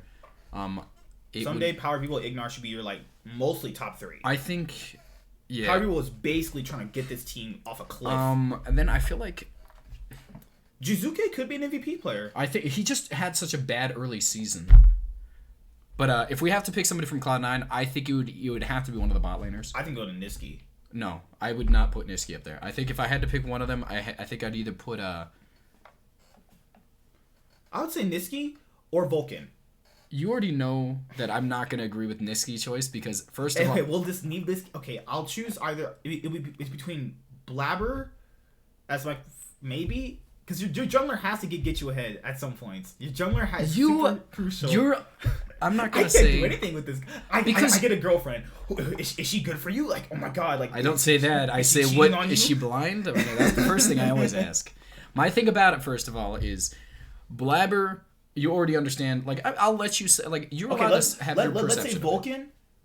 Vulcan is probably going to go during the split the most underrated player on Cloud9 when they were super dominant. I will say that. When people make the memes of Vulcan got robbed, he kind of did. He played out of his mind. But to be fair, everybody also is playing out of their mind too. I think again, Sven is by far the best player in terms of impact in the NA LCS right now. Blabber MVP, I don't agree with that. I don't agree with that in the slightest. This man knows how to trigger He didn't do it on... I feel like he just said that because he believes that. I mean, most people are putting Blabber as the MVP, though. I put Blabber in a different category. That's all I'm going to say. I don't like Blabber. I'm going with either Niski, Zen, or Vulcan. Because I can't go with Blabber because that's... You can go... I don't want you to go with... If you're going to go with Niski, just go with Blabber then. Blabber, guys, is forbidden. You can't go with I don't want... I really just think it's probably... In my opinion, it should be Sven. And then second place should be Vulcan. I think those two... The bot lane really did provide... The bot lane have been the single... in just terms of... The picks they got weren't supposed to win a lot of the lanes, but their abilities to be able to play around that early games... their early game, tempo was able to actually take over the game. And on top of the fact they're the best team fighting bot lane in the league by far. They have the two best lane. There's such a big difference between Sven and Vulcan and Sneaky and Zazel from last year. Another person they pointed out in your chat. Who do I think the top 4 teams in Korea are? Damwon, T1, Genji, or Dragon X. I don't think Damwon's looked as good as they've shown. They've been abysmal, man. I don't know, man. Damwon, if we're gonna go based off, not only do I think SKT played really poorly against them, but Damwon, that is not a Damwon we've seen yet. That is the This is the Damwon where they're actually damned. They 100% took over the game. It wasn't even none of the games were close in between these games. Damwon were 100% able to understand. I don't know what they did. Obviously a lot of the picks that DMAC, I want to hear this. What about Niski, JTH? Why wouldn't you choose I think Niski was 90% of the time. I think that he was probably the best mid laner in the league. I think that We're just gonna jump back to this subject. Okay, well, we'll answer. I go first, and then we'll answer DMAC. No, we'll just finish. We were already doing her. Okay, we'll finish that then. Okay, so I think Dam 1 looks bad. I think 100%. If you watch the SKT series, or the T1, I forgot I'm not allowed to say that. They're gonna be called F1 soon. I'm not gonna do that. I'm just gonna keep calling them SKT. I think the big difference was actually 100%. We saw them Showmaker took over the game. Showmaker 100% put everybody in the dumpster. I think he 100% he dumpstered Faker, which I don't like to say too often. Very rarely that happens. Nuguri was 100. He took over that lane against him. Was it Nuguri versus Kana or Nuguri versus Roach? Did you just say Khan? Kana. Oh, it was Kana. Kana's actually mechanically gifted. But I think the big thing about it, obviously, is I don't want to give Damwon too much credit, but I think if they played the way they did against T1, I would put them in the top 3. I think Damwon has not looked as good. People are gonna be like, "Oh my god, it's Damwon." They look good. No, Damwon looks really. Turbo sucked. They look most split. They've been bad. They played really well. I'm gonna give credit. I'm gonna wait until they play more games. But right now, I'm gonna say it's SKT. Then I would put Genji, and then Damwon, and then not Damwon. I'm saying Dragon KT X. Rolster's better than Damwon. They are definitely not. I think in terms of everything I've looked at so far, me personally, my top 4 will be Genji, T1, Dragon X, and KT Rolster. You'd put Genji above T1. No order. I say T1, Genji. I think the top 4 isn't disputed. Besides the fact that you randomly threw KT in there for. They've been playing insanely good though. They're on a pretty solid win streak, but they're not as honestly they don't have the rosters. The roster But that's the argument. They don't have the star players, but they have the team cohesion that works. Cohesion only gets you so far. I think that they just don't have the power that a lot of these top tier rosters do have. Damwon, I think, has the most potential out of all the teams in the league. I do think that right now T1 is playing the best, and I think that Dragon X has a lot of good players, but their comp that kind of centralizes around more so centralized around ADC, and the rest of their players are kind of beneficiary. They essentially play this secondary role in the ADC team fights that I think Aiming and Tucson are a great bot lane. They've been outperforming a lot of these other bot lanes too. I think that Kuro has looked he's been playing great. I just can't really say much more about him. Are they using Ray or Sonwon more? They've been using Sonwon more, right? I think I don't know who they've been either using or. More. They have good top laners. Bono is just garbage. I think the only reason why KT Rolster can't be in top 4 is because Bono is so bad. It doesn't matter who you have actually. I don't think I hated Bono that much, but I think Bono's pretty bad. He's not great. Dragon X can be overtaken. Dragon X aren't that strong. I think Dragon X are just they're the difference between all the top tier to bottom tier teams, because with ADCs define a team fighting team comp, and they have the best ADC in the league, or second best. I don't know I don't know how to say it. I honestly don't know who I'd say the best, but for the most part, they define that, because if you're a bottom tier team, you're not able to close the game out before the team fighting phase of the season. So I'm the team fighting phase of the game. So if they're not able to close out before then, no one can beat Dragon X, because they have the ADC to be able to beat anybody. And they have the mid. But a lot of the teams like T1, Genji, in my opinion, Damwon on a good day are able to be able to do that, because they have the star power to be able to take a big enough lead to where Dragon X cannot transition into a team fight, because they don't have the gold to be able to make deft.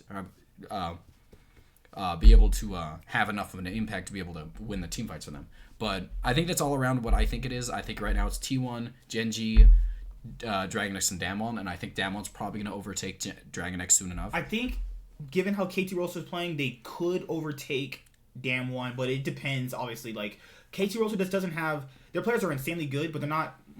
But they're much worse than Damwon's insanely good players. I honestly disagree. I'm going to get... Because Damwon have Ghost now. KT is on a 2-game loss streak. We have to remember. Have they lost? They're 2 games in a row they lost, I think. Mm-hmm. I think that's the big reason as to why I'm not too sold on them. But all around, I think that's the big thing on my thing for Korea. Because we're on this week, right? And if I want to go back to, the APK print. Yeah, I remember. If I want to go back to the Niski thing that he was talking about earlier, I think the big reason as to why I don't think that Niski is MVP caliber, I do think he was the best mid laner. I think that's considerably the best thing I would say. I thought you were going to say Bjergsen, like Loco Doko. Bjergsen was top 3 for most of the season. I think he actually might have been... Who would you put besides him? Jizuke powered evil. That's our two players right there. I think Jizuke was not good enough for the beginning of the season. Jensen has looked comparably better. Jensen has not been better than. I think Jensen's played better. That's crazy. You always say that every season. looking back, you're like, oh yeah, it just was not there. Pole Belter. Pole Belter didn't play enough again. I'm just kidding. But I think the top 3 should be Niski, Power V1, Jizuke, then Bjergsen. Bjergsen is deserving of a 4th place. What did you say? Niski, Jizuke, Power V1, Bjergsen. I think Bjergsen is 4th Jensen place. did not. Again, Jizuke had such a bad early season that I think it's unfair to put him in the top. Jizuke's early game season was horrible.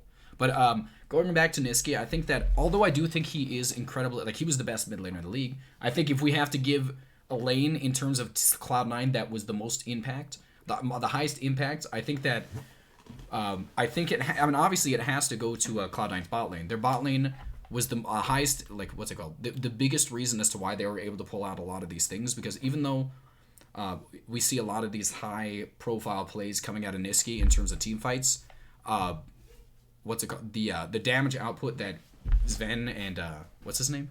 Sven and Vulcan. Thank you.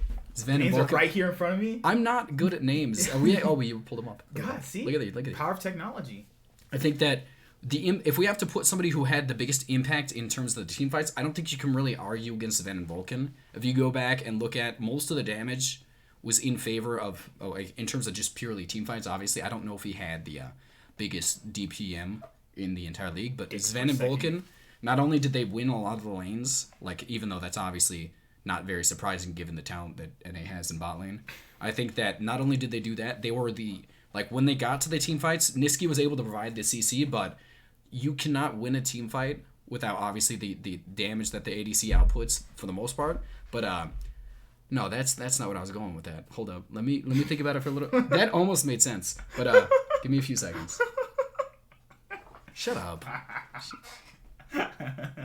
Oh goodness. My thing, again, Sven Vulcan obviously Niski is the best. Niski is the best mid laner. I think that if we're gonna have to give a number 1 mid laner in the league, I think Niski actually gets number 1 spot. This is how I should ask this. Would you consider an MVP the best player in the league or the most valuable player to his team? I think again, with an average bot lane, I think that this team, Cloud9, probably gets they don't get 4th place, but they lose substantially more games. Probably like 3 games. I think they lose 3 games instead of 1. Maybe 4. Like with a different with an average mid laner, I still think they lose 2 to 3, like 1 to 2 games. Mm-hmm. I think that the difference, like the output at which that the difference that Sven and Vulcan have in comparison to the rest of the bot laners, in comparison to what Niski has in comparison to the other mid laners, is not that it's a lot less of a margin. Mm-hmm. Niski's difference of like mechanics and all these things and output in team fights, Bjergsen had a lot of games that were better than Niski's. I think Bjergsen had a lot of impactful games. I think that Jizuke, towards the later half of the split, was just a better mid laner than Niski. I think Niski all around was just, for the most of the season, the best mid laner. It's kind of weird, the difference, all our best mids are EU. Yeah, but again, on top of the fact, I think a lot of the people want to give it to Niski because he played a lot of these mid laners that were able to... he effectively he pushed his team upwards, and his performance uplifted them. I agree with that. I think that Niski was the best mid laner. I still want to say... No, it's not that. It's like he has a supreme impact on the team the way the other guys do not, really. I don't think I would say that. I think that he just had more games where he was impactful. And Broken Blade was a better player than Bjergsen for like a good majority of the split. That's just crazy. That's crazy talk right there. Listen, man, never let Bjergsen die. I think if we had to rank MVPs, I would put Sven, then Vulcan, then I'd probably put honestly I'd probably put Niski right there, mm-hmm. and then I'd put Someday, and then I would probably put. Thrown in Blabber. No, I would not do that. I honestly really just don't like the impact that Blabber has on the team. I don't like. Again, a lot of people like to disagree with that because Blabber, not only did he have a lot of good games where he had pretty solid KDAs, but I think if you look at just his individual, Blabber looks better. It's Niski. I don't think mid lane jungle synergy is as impactful as we're trying to say right now. No, but your 2 most important roles are mid and jungle. That is incorrect. It is support and jungle for the most part. This is my own personal early opinion. Game. We're talking about early game. Yeah, if your jungler is bad, no. It is jungle and support are the most impactful early game roles, without a doubt. I don't think you can't be as impactful as a mid laner as a jungler. I mean, a support can, because supports not only have more of an ingrained thing inside of their kit, but they have the freedom to roam because they're not consistently shackled to CSing. That's another. Niski has roamed. He has the most lane proximity of almost all the mids, though. He pretty much shoves you in and roams. Again, I'm not disagreeing that he did roam. I'm saying that mid lane doesn't have the freedom early game that support has. He's been making it look like that, though. I don't know what to say. He's been making it look like that, though. He's not been making it look like he did it literally like. He has roamed, and he's the best roaming mid laner, but he's not the single. He's not roam. Like, if we talk about just purely how many times a support can roam, if you're talking about what roles would you pick if you wanted to be able to be around the map more than any, like you wanted to have the freedom to roam around the map, what lanes would you choose? When you generally just want support in jungle? Yeah, I think that mid lane is a better role than, like, if you want to win a game, you have to have a better mid laner than support. Yeah. But if we're talking about early game aggressive like tendencies, the best things outside of just purely laning are going to be support and jungle. And I think that's the biggest reason as to why I think that Niski didn't have as impactful to lane as he had in teamfights in comparison to what he had inside of an early game. Like, his early game was not, like, again, he was probably the single most impactful early game mid laner, but that's only in terms of mid laners themselves. I think that a lot of the reasons their early game success came from off the back of, as much as I don't want to say it was Blabber. Like, Blabber did have a lot of impact in terms of just Hopefully your early game jungler has early game impact. He's not an early game jungler. I'm just saying he's not an early game jungler. Making up some blasphemy right now. Do you think Blabber's an early game jungler? He's definitely not a late game jungler. No jungler in the world is late game, but I don't think he's an early game aggressive jungler. I was just kidding, but no. That is crazy stuff. That's talking about some bronze player. But unless you're playing Mastery, I don't think he's played Mastery this season though. He could in playoffs, just like the final. They probably could with the way they're playing against the rest of the trash NA teams. God, so this is the reason why I actually think that most of the NA teams look bad. So most people have said this season is a lot more lower in competition compared to others. Do you want to know why? And I'll just point out whoever's making these roster decisions is to blame. So 100 Thieves, they have Ryoma, Oceanic mid laner came from Bombers. Okay, cool. Immortals, Soaz, Xminthi, Aka, Altec, and Apollo and Hakuo. All right, what is this? There's 5 because 6 is Apollo play. There's 6 role players on the team. Not one player is a carry. All right, bad. Team Liquid, Brock, they had problems, so we'll just kind of exclude them. TSM, can you even disagree that TSM purely by off-season roster moves made extremely good moves? Their roster looks substantially better than they did last season. We'll take out TSM. They actually made pretty Team good Liquid, roster, and TSM look a lot better. I think, honestly, if we're going purely by roster, I also think 100 Thieves looks a little bit better. But in comparison to the last season, based off of how all of them played. They only made a bad decision in their mid lane department. The mid lane was bad. I don't think that was a great choice. So we'll just leave them there. Cloud9, obviously, I think in terms of just, if we go by off-season, they actually don't look like they had a better roster than they did last season. I think people went with getting rid of Sneaky will change the team. I think that, again, if they had Svenskeren, I think they honestly might not even not lost that game against Cloud9. Not TSM.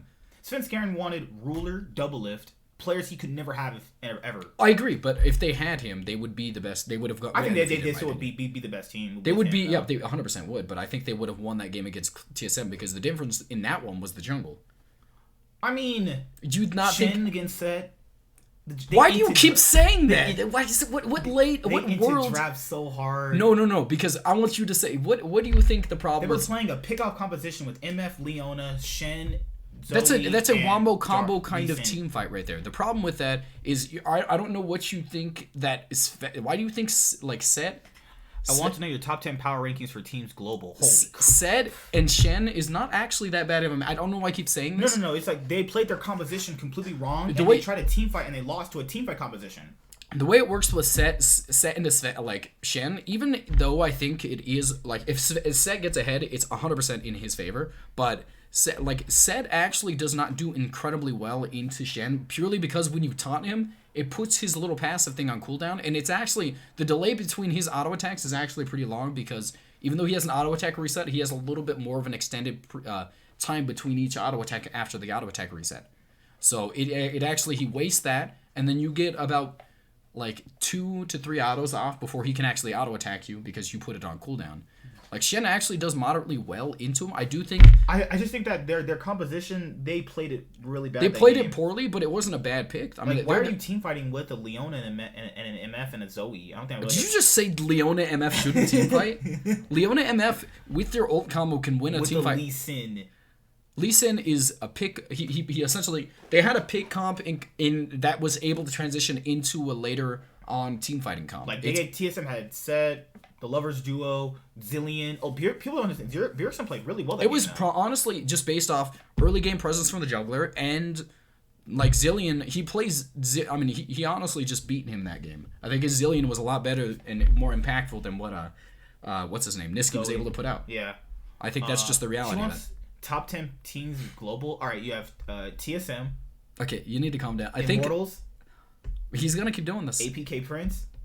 Okay, so you're gonna keep going down a list and extend this joke a little too far. You want to say your top 10? I don't think I see this thing. Let's just discuss a few good teams in each region, and then we'll kind of put it together.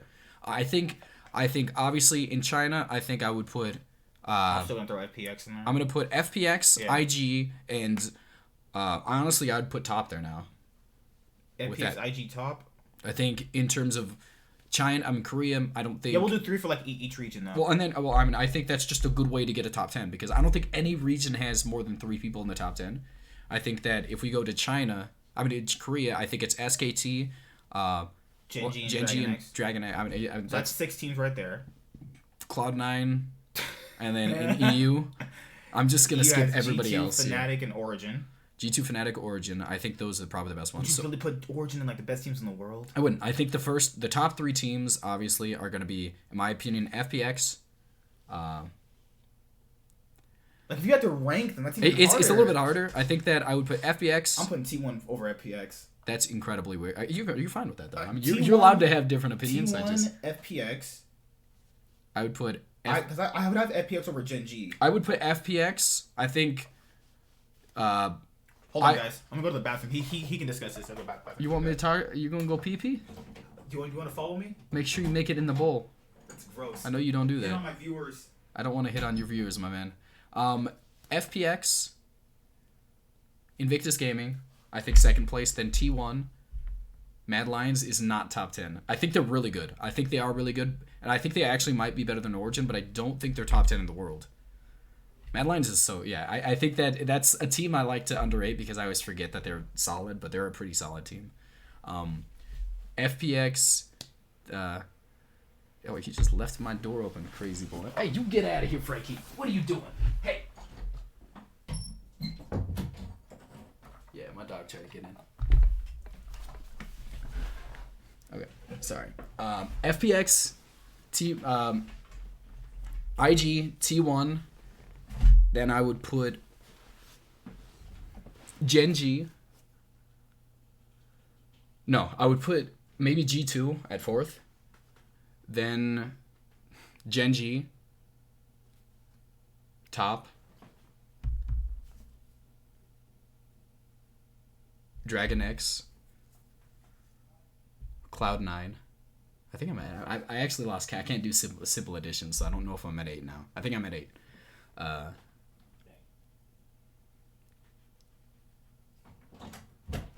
All right, you missed it. I actually had to do simple addition on my own, so I think I'm on number 8. I think I'm there, but yeah, everybody. I want everybody. He does not know how to close a door, so that actually takes him about 15 minutes usually. I'm surprised. Pull on it. Josh, pull on it real quick. Okay. No, he said when I was trying to discuss, he said Mad Lions, and I do think they might be better than Origin. I don't think they are though. 100%. I think they might. No, see, you might be right about that. Yeah, actually. I think that's. I don't think I'd put them in the top 10 in the world though. No, because it's like, do you count that one lucky series? So what my rankings right so far go, FPX, IG, T1. You put T1 3rd. Lower than IG? They looked really bad last series, and that's the whole reason I put him below. Okay. Their last series against Damwon was enough for me to put him below. It shows that an early game aggressive team is able to take the series over stupid SKT. So that I put, and then I put. Who did I put? I think I put Genji after that. Yeah. And then. Did I put Genji after that? I think I did. And then T1. No. Hold up. I'm almost there.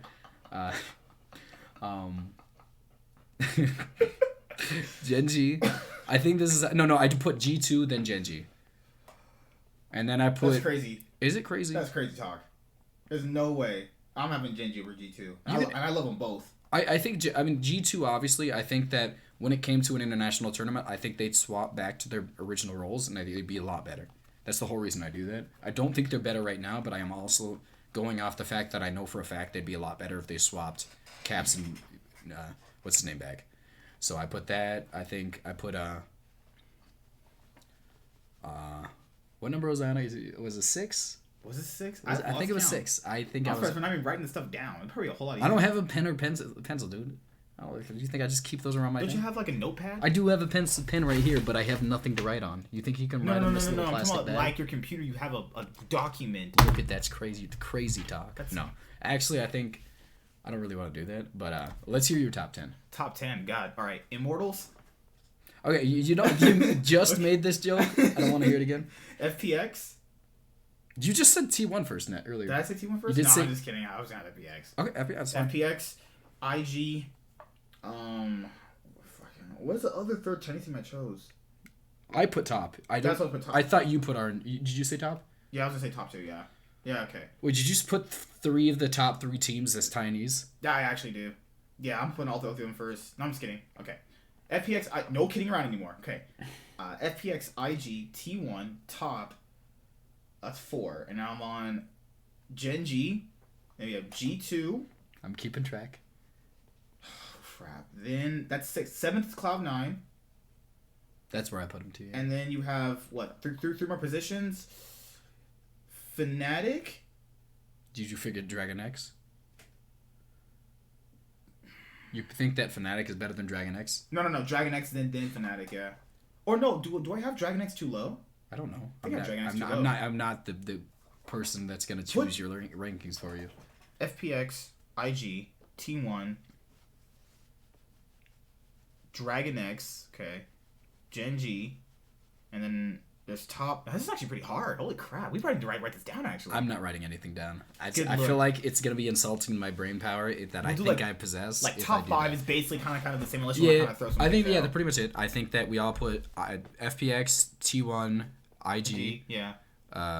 Dragon X or Gen G will be the most. Gen G and then top. I think 3 of the top 5 are going to be Chinese. The other 2, and it's a toss up. I honestly think I might put G2 somewhere in 4th place. But the problem is that do I identify them as the team that's going to be showing up at the international play with what's his name, Caps in the mid lane, or am I going to say what they are right now? Because this team right now is not a top 5 team, but the team when they swap around.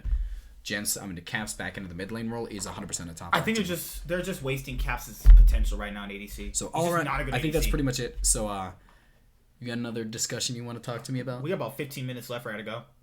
Oh, you got a bedtime. I forgot. Yeah, it's because I have a girlfriend. You don't have a girlfriend. She gets on top of me and we have hot sex.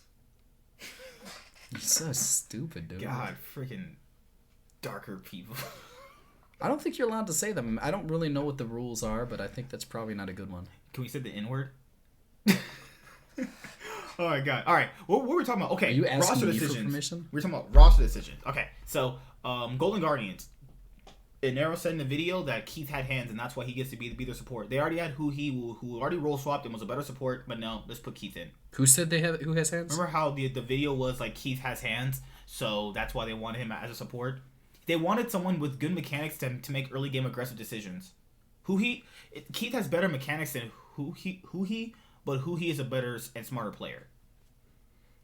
It depends, and you kind of need a support to make early game aggressive decisions early on, but you have FBI, you have Gold, they have Golden Glue, they had Haunters, like it wasn't looking that great. Dignitas paid their top laner $2.3 million, and they have Grig. That's who they got. And they have Froggen, Johnson, Aframu. It's like a bunch of the teams make these really crazy, weird downgrade / mid-grade decisions. And I honestly think a lot of them were not, like, again, a lot of the choices in terms of just what we knew going into the season were not that bad. Huni, although I don't think he deserved like $7 million, like, was actually a pretty solid player in the summer split. So I was like, I'm not surprised they wanted him. But they broke up their roster. Remember, they had Cody Sun, Vulcan, and they had DeMonte, and they had Huni. They gave Vulcan away to C9. They put DeMonte in Academy. Yeah, it made no sense to me why. But again, Cody Sun back to 100. If we think about it, I mean, stupid they got Froggen, who was obviously an upgrade. Yeah. Even though I do think he's not beneficial to this meta. I think that in the jungle position, I think we're thinking about, what's his name? What was that guy's name? Lyra. Who again, if I want to go back on a little tangent, I do think he had a lot of good games, and his pathing was not terrible, but I think that the reason that they weren't able to work out, I honestly think that this might be a downgrade in terms of jungle. I do think that Acadian is not substantially better than Lyra, and I think Lyra is the better early game aggressive jungler. I just think that with the state of the team that was in last season, we weren't able to see that. But I think that I would say Acadian was some people could say it's an upgrade. I would say it was a downgrade. I think that Frogman's an upgrade. Johnson has been an incredibly good upgrade. And Johnson's been one of the most impressive rookies to come in a very long time. It's crazy to say that a rookie would be an upgrade over Cody's son. I as much as I don't want to say it, I do think Johnson was somehow better than Cody's son, even though I think that Cody's son played pretty solid last season. Johnson's been incredible. I think Afromove just has not been that good. Unpopular opinion, Cody's son played better than Doublelift toward the end of that split. I think he actually played pretty well. I don't think he did. I think that... Where did Lyra go? Lyra, I don't know where he's at. He's a commentator for the LCK now. Oh, is he? Yeah. I think Lyra... Again, I think that if we're going to talk about the most intelligent players in the league, Lyra is number one. No, that's Wadid. Oh my god, sorry. He joined a challenger team. Oh, I didn't know. Lyra joined a challenger team. Wadid is the caster for the Let's look at this. LCK. I'd like to see this because he was a solid player. I think he said there was something about just mostly just being homesick, pretty much. Lyra went to... Yeah, he went to a challenger team. Yeah, he went to a challenger team. He's in whatever this is called. I'm not going to even attempt to pronounce that, but he's on a challenger team. And then he does cast the LCK too. So he's pretty much a caster / a player. But if we're going to talk about players that would be solid in terms of just getting brought into the into the coaching position, I would actually, if Lyra can speak enough English, he's been here for a little bit. I think I would actually put him in a coaching position, because if you hear a lot of his discussions about the game, he's incredibly intelligent about it. I think that when it came down to somebody that intelligent being a ridiculously mindlessly hyper aggressive jungler is one of the most confusing things I've ever seen in my life. He didn't play with a brain, but if you're looking, his hindsight, hindsight wise, he's insanely understanding about the game. He actually is not on this team anymore. Oh, he definitely went to casting. There's no way. It says Riot Games Incorporation. Yeah, that means he's like one of their pre-game openers. You know how they have the little open show where they're talking to you about what's going on in the league? I don't know. I don't watch the LCK he regular the hot academy. Korean ladies. Yeah. I usually kind of zone out afterwards, so if he's on there, I didn't notice. It's just that people said the level of competition was lower in North America. Well, definitely. Look at these rosters. I mean, a lot of them, name-wise, aren't bad. It's just why... They have some of these with too many role players. Most of them just want too hard to compete right now. They want to be one of the top teams right now, and none of them were willing to take a chance on these lower tier players. They all want to get these kind of proven mediocre players instead of just taking a chance on players that could have the possibility. This is a tangent that I want to go off of, is that in a league you need to keep the flow of players coming in. So constantly having a veteran player is good for a certain extent, but getting new players in to constantly challenge the older players is not happening in the league. I think there's definitely players in the academy that could challenge these guys. No one really watches, but there are. It's just that fact of the matter of they don't want to take a risk. I've watched enough academy to know this. There's good players in the academy right now that could challenge these guys. None of the players are being brought up because they just don't want to. Let's look at this right here. Wild Turtle has been basically dog shit for the last... you gotta calm yourself down. Wild Turtle has been pretty boosted for how many splits? He's still on FlyQuest? Alright, Santorin, most basic jungler there is in existence, still on this team. That bothers me so much. He's basic. Okay, Santorin... He does nothing special but path well and give one game. Literally... I think your mindset's so stuck in literally 2014 TSM that you're not able to understand that he's transitioned into pretty solid jungle. We're talking about some. Him, though. You didn't have to be. Great. He's extreme. His early game pathing is one of the more meticulous in the league. He has a lot of understanding about where you're supposed to be about the jungle. The positions on the league. He just didn't play that well this season again because there wasn't a lot of pressure in the side lanes that he could really generate. But for the most part, I think that... CLG. We're reviewing that one. Like, Stixay's still here. Stixay's been fine. I mean, Stixay's has not played. I mean, who are you gonna pick up? I mean, Johnson. If anybody could pick him up from the academy, obviously it works out. You said Smoothie was a bad choice in general for them. I didn't think Smoothie was a better. I mean, Smoothie just didn't look good last season. I don't know why anybody would trade Biofrost, who looked substantially better, for somebody like Smoothie just because he talks a little more. Blabberfish MVP. Blabberfish MVP. This man is just... I'm not doing this. Blabber's going to be the MVP, man. Two C9 junglers back-to-back MVP. That should tell people that C9 knows how to breed MVPs. He's searching for crack in this keyboard. I don't even know what's in my keyboard. I see hair in there. Good lord. He's having too much sex with girls. And Totally. That's what I do all the Like time. Dignitas. Alrighty, so the 2.3 million contract for a 5th place top laner. Money doesn't matter because obviously they're generating apparently, well, not even generating. They obviously know that there's money to be had, so they don't really care about roster money. And you had who else do these rosters look like bad? These are just nothing but a bunch of role players. I mean, just none of these players look at Evil Geniuses in terms of just if you look at their roster, it's a fine roster to pick up. Like Svenskeren was the MVP the previous season. Zazel has previous synergy with Svenskeren, so that's going to work really Suzuki looked really bad like in the summer split, but he looked really good in the spring split for most of it. Yeah. And Kumo was like the best academy top laner for like 2 straight seasons. They make the best decisions. They had a lot of good players that I thought could work out. Teams that I think the only team that I'm extremely upset with, the only team that I'm like, why did you pick any of these players up? Is straight up Golden Guardians. Why did you not just get 3 players on this team? Should not be on our starting roster. They should just be taking chances on new. So here's what Golden Blue said: the C9 staff they had last year worked with him, and they went to Golden Guardians in his drive video, and they called him up right when the off season was allowed, and they said, "We want you as our starter." They picked nobody else. They were like, "Golden Blue, we want you as our starter." That's why he got picked up. Haunter, he's pretty solid. Haunter is kind of consistent, like the 4th or 5th best top laner. That's fine. Closer, nobody knew, but Keith support.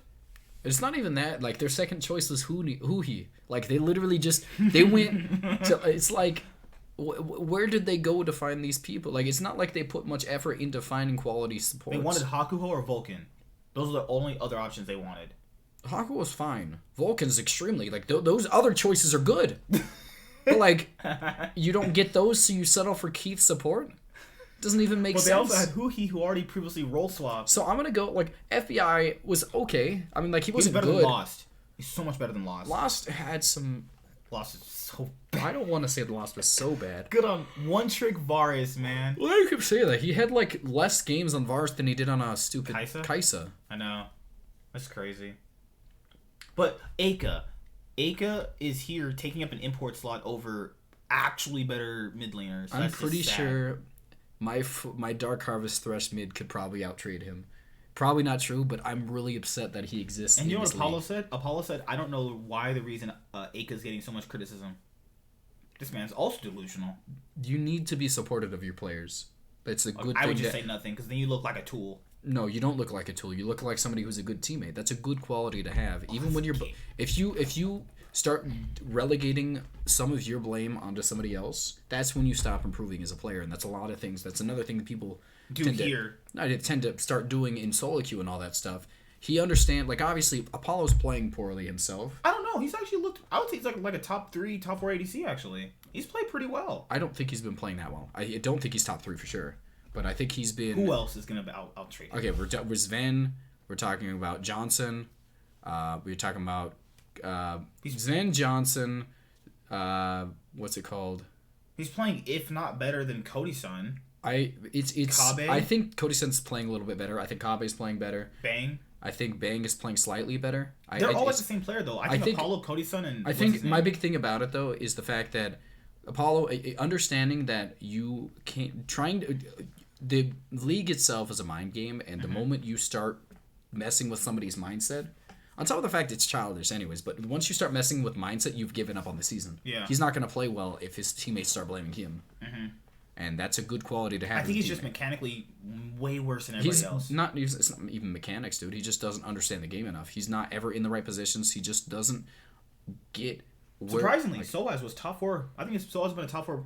I'm not surprised about that at all. I mean, he played really well actually. Solaz spring split every single season is just a monster, and then he sucks in the summer split, and then when you get to playoffs, he plays well. Like it happens every season. Xmithy, what do you think about him to split? Xmithy has been a lot better than Grig, and is that real? Grig and I'm gonna. This man's bar is really set high, people. Compare the most winningest jungler to Grig. I think I would put him in the top 5. I think it's Xmithy as a top 5 jungler maybe. Mm-hmm. I think we're in the top 5 of his roles. Like I think it's hard to really see how good he is because it's not really like he can do much in his role right now because players are just not great. I think I really like Xmithy. I really like Xmithy as a player. I think he understands the meta, and I think it slowed down a little bit with the into a more like meticulous kind of play style because with the change in catch-up XP and all that stuff, you have to be more thought. You have to put more thought process into your ganking path, and that actually did benefit him a little more. So he's playing better than last split season. But at the same time, I don't think I like Xmithy still. I still don't like the way he plays. I still don't like. It's like their playstyle is so uninspiring. It's boring. And on the fact, like, so I won't say anything. I just want to see Xmithy on a better team, and then I will. He's cashed out. He's won championships. He's been to MSIs. He's been to Worlds. He's cashed out. He's never won Worlds. Winning Worlds is the only thing that matters. 2 MSI finals. Who cares? You've won. How many times? He's never won Worlds, and that's the only thing you should strive for in League. He has more trophies than the average player here. Who cares? He's never going to be a legacy player. If you in the next 10 years, most people won't even know who he is. Joshua, I don't know why you keep saying this. I love you, Joshua. I don't think I have the same feelings for you, Joshua. I don't know why. I don't know what everybody's little fetish is with Blabber. I'm not letting you distract this man me. I'm going. He doesn't like C9, so anytime C9 does well. I loved C9. I think the fact that Blabber's getting credit for a situation where he's benefiting from. I think think his laners are pushing and propping. I think that the quality of the junglers is he's always going to be in these fights because I think a lot of the fights are centralized around the laning phase, so he's always able to make it there in time. Mm-hmm. And when he makes it there, a lot of his laners are already not only ahead but up in health too. So and they're also able to play these little skirmishes better. This is what I'll say. I think he's there. Mm-hmm. They win the skirmish. And then he obviously gets he's obviously getting he was able to counter gank thought process, but the enemy jungler is usually there too. It's not like he's ganking and getting them ahead, which he does sometimes, but it's mostly that they're winning these skirmishes and he's being the beneficiary of his solo laners being so strong. And obviously the top laner is not going to be in the mid lane skirmish, so he's getting double the amount of skirmish kind of proximity or sign of like being inside of these skirmishes that like any of the solo laners get. I think that he's been good. I don't think he's a top 5 jungler. In terms of just if he was on, you're saying that thing where people say it's easy to play through a bunch of winning lanes as a jungler. I think that if you swap Immortals, if you swap stupid. If you put Xmithy on Cloud9, the ceiling goes down. I think if you put Blabber on Immortals, they lose more games.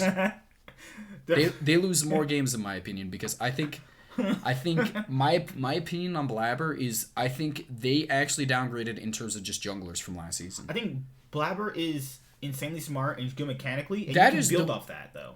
Those things you can work on. You just made him sound like he was one of the best junglers of all time, insanely smart with good mechanics. Like that's literally the same description people give of to like score. No, that's the stuff they give to stupid doing B. Like, you literally just describe Blabber like he's doing B just right now. I don't want to hear that. He's not stupid. I'm not saying that. I don't think he's mechanically gifted, but that's not a problem with junglers usually. I think the big problem I have with him is that he's benefiting a lot from these skirmishes, but he himself, in my opinion, doesn't have as much of an impact as a lot of the junglers do later on. Mm-hmm. His early game presence is really the only presence he has in the game. That's all you need right now for the meta. It's not really all you need. It's all you need when your when your laners are gonna win regardless. When you have Licorice always is pushing somebody in, so he gets to roam first. Niski always pushing somebody in, so he gets to roam first. Niski is not always pushing somebody in, but I think he usually is. He's winning a trade. I think he's usually winning a trade. I think later on towards the end of the season, I think he's gonna be a lot worse in the second split. I think Niski is gonna go down. They'll just dominate again. Honestly, No. They might go 16-2. I think they're gonna lose a few more games. A lot of these Like, they don't have the high ceiling out of everybody. What if they went 17-1 again? That'd be insane. The reason it's hard for me to say they won't actually win is because the bot lane is I think they're going to win this split. I think it's safe to say that after all these years, they're going to win this split. I don't think anybody disagrees with that. I mean, I wish Spring Split mattered to anything. Like, I wish Spring Split actually... that tangent right now. I'm going on that tangent. No. But before that, I want to talk about... We didn't really discuss TL ever. Okay. Forget it. I mean, what do you want to say about TL? I don't know. I think Impact has been playing so poorly recently. I think Impact is like the grabbing Broxah, who I think wasn't even a solid upgrade in my opinion, was one of the worst uses of an import slot you could possibly have. I think that Jensen has been playing a lot better than last season, but the bot lane has been playing at such a downgraded level in comparison with Impact that they're never going to be able to make it unless everybody steps it up. Their playstyle, it doesn't matter because all of them are just terrible right now. That's the reality of it. Here's the thing, though. I didn't even like their playstyle last year. I don't even know why teams like TSM or Cloud9 were losing to them. Because Cloud9 wasn't as good as them, and TSM also just had the kind of worser players too. Well, I'm saying Cloud9 just wasn't as good as them, and like TSM just wasn't good.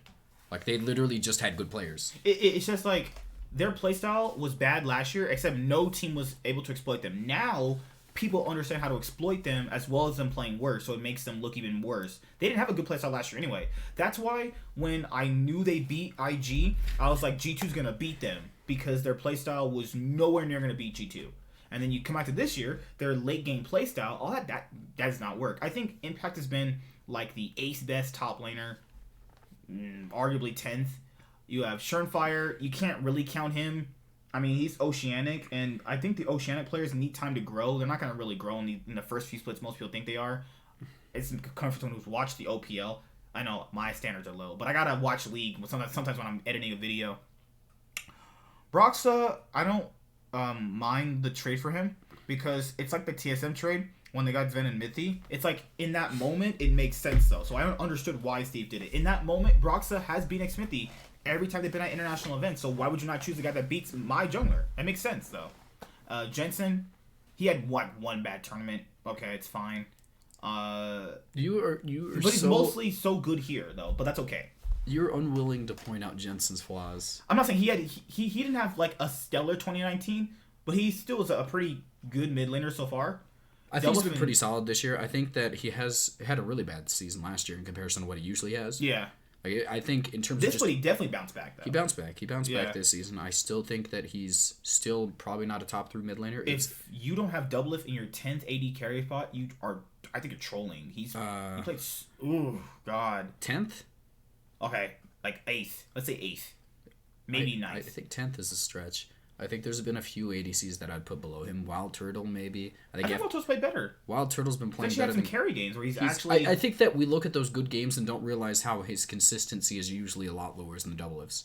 Doublelift has played better than him in a lot of games, but, I mean, at the end of the season, Doublelift was playing really well. I think for like 2 games. It was like, I think the last 2 weeks, I would say. I think that he played extremely well in that last week, and he played pretty solid in the second to last week. What I think ruined Doublelift is his motivation thing. I think once his teammates heard him say that, I think they just didn't want to play with him anymore. I think they had a talk about it, and I think they fixed it.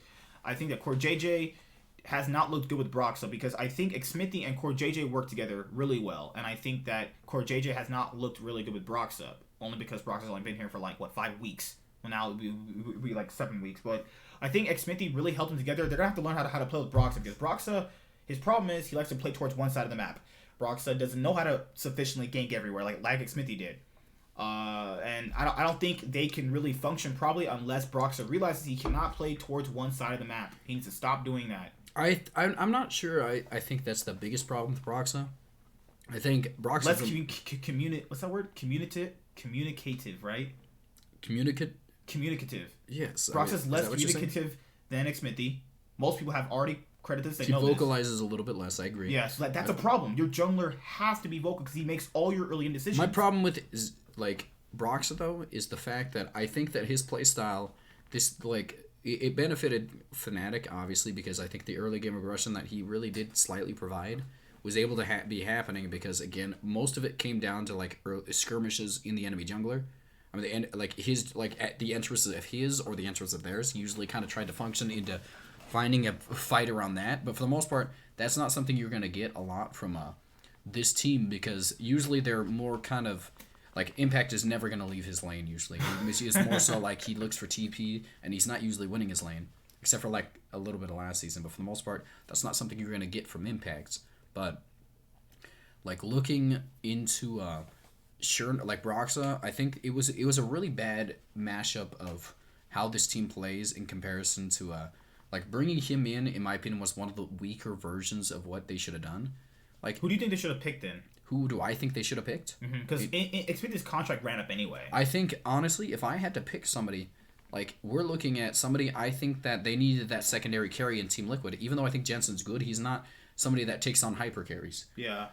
Double if Team Fight is an early game pretty good ADC who transitions well into what's it called. They need that third threat inside of the team fight to second threat because, like, Jensen's not always going to pop off. Especially at international tournaments, you're not going to have a lot of pop-offs from Jensen. And in NA, even though you will have Jensen most games, I think that Doublelift have been struggling enough on top of the fact that they're one-dimensional, so you their need playstyle. It it makes it to where they always have to play a hyper-aggressive late game scaling bot lane to be able to make it into what's it called. They have to put a lot of centralized focus around bot lane because they don't have that other kind of pressure they could have from the jungle.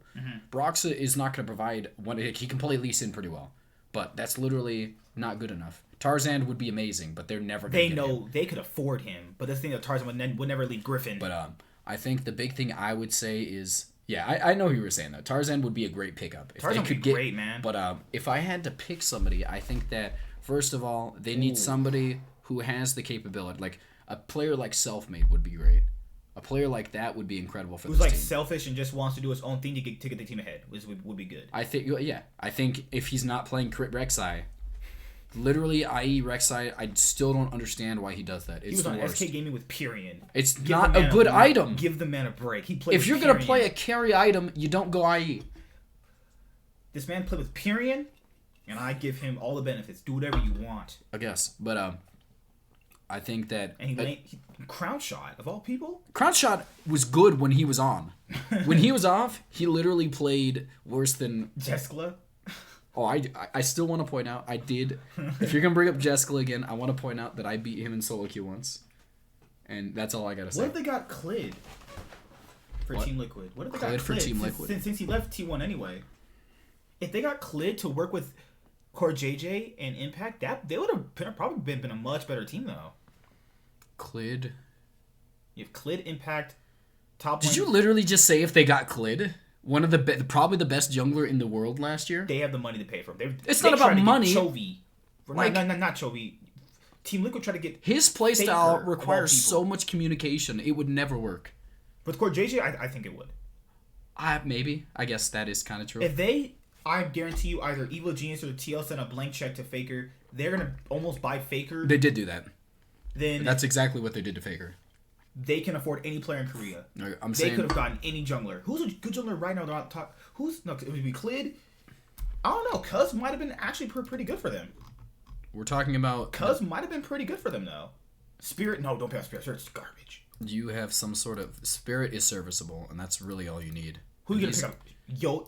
If you're gonna Spirit is better than Blabber. You want to talk about that? Oh no, that's not even a question. That's not a question. He just knows. Blabber is 100% not better than Spirit. You need to. I want to see Blabber for 3 weeks get swapped onto Immortals, and then if you have the same impact, if you have the same opinion of him, I'll take everything I say back.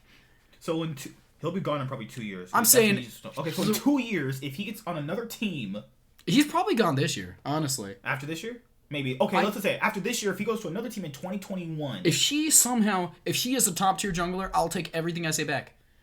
I'm not even saying, it's not even because of I'm watching him play and I realize that he's not as good as a lot of the other players. That's the only reason I despise Blabber is because a mid-tier jungler is getting pushed up to who is somebody everybody's saying could be like the MVP. He doesn't deserve it. He doesn't deserve to be considered the MVP. Who could we put there? If we're gonna talk about, because I think a Korean jungler would be better with Core JJ and Impact. I think that would be better. I don't even know why you say Spirit. He's not even the starter on that team. Is it Dread? It's Dread. Oh, thank God! Yeah, even they realized it. Okay, good. Thank you, Afrika. You have no idea Watching Spirit is so cringe, man. He's so bad. Do you even see Dragon X's jungler? I want you to. Dragon X's jungler is Ilsic, right? It's PO whatever something. I'm saying the reason that I think if you want to look at actual bad junglers on a good team, Flawless. If they had a better jungler on Dragon X, they would be the best team in the world. Because they can team fight better, and no one maybe not the best team in the world. I think Cuz would be perfect for Dragon X. No, yeah. I'm saying maybe not the best. Yeah, I'm saying, all around, I think that why is Chovy listed as the top and mid laner? He played top a few games. I'm saying being the split. It was still not he wasn't the top laner though.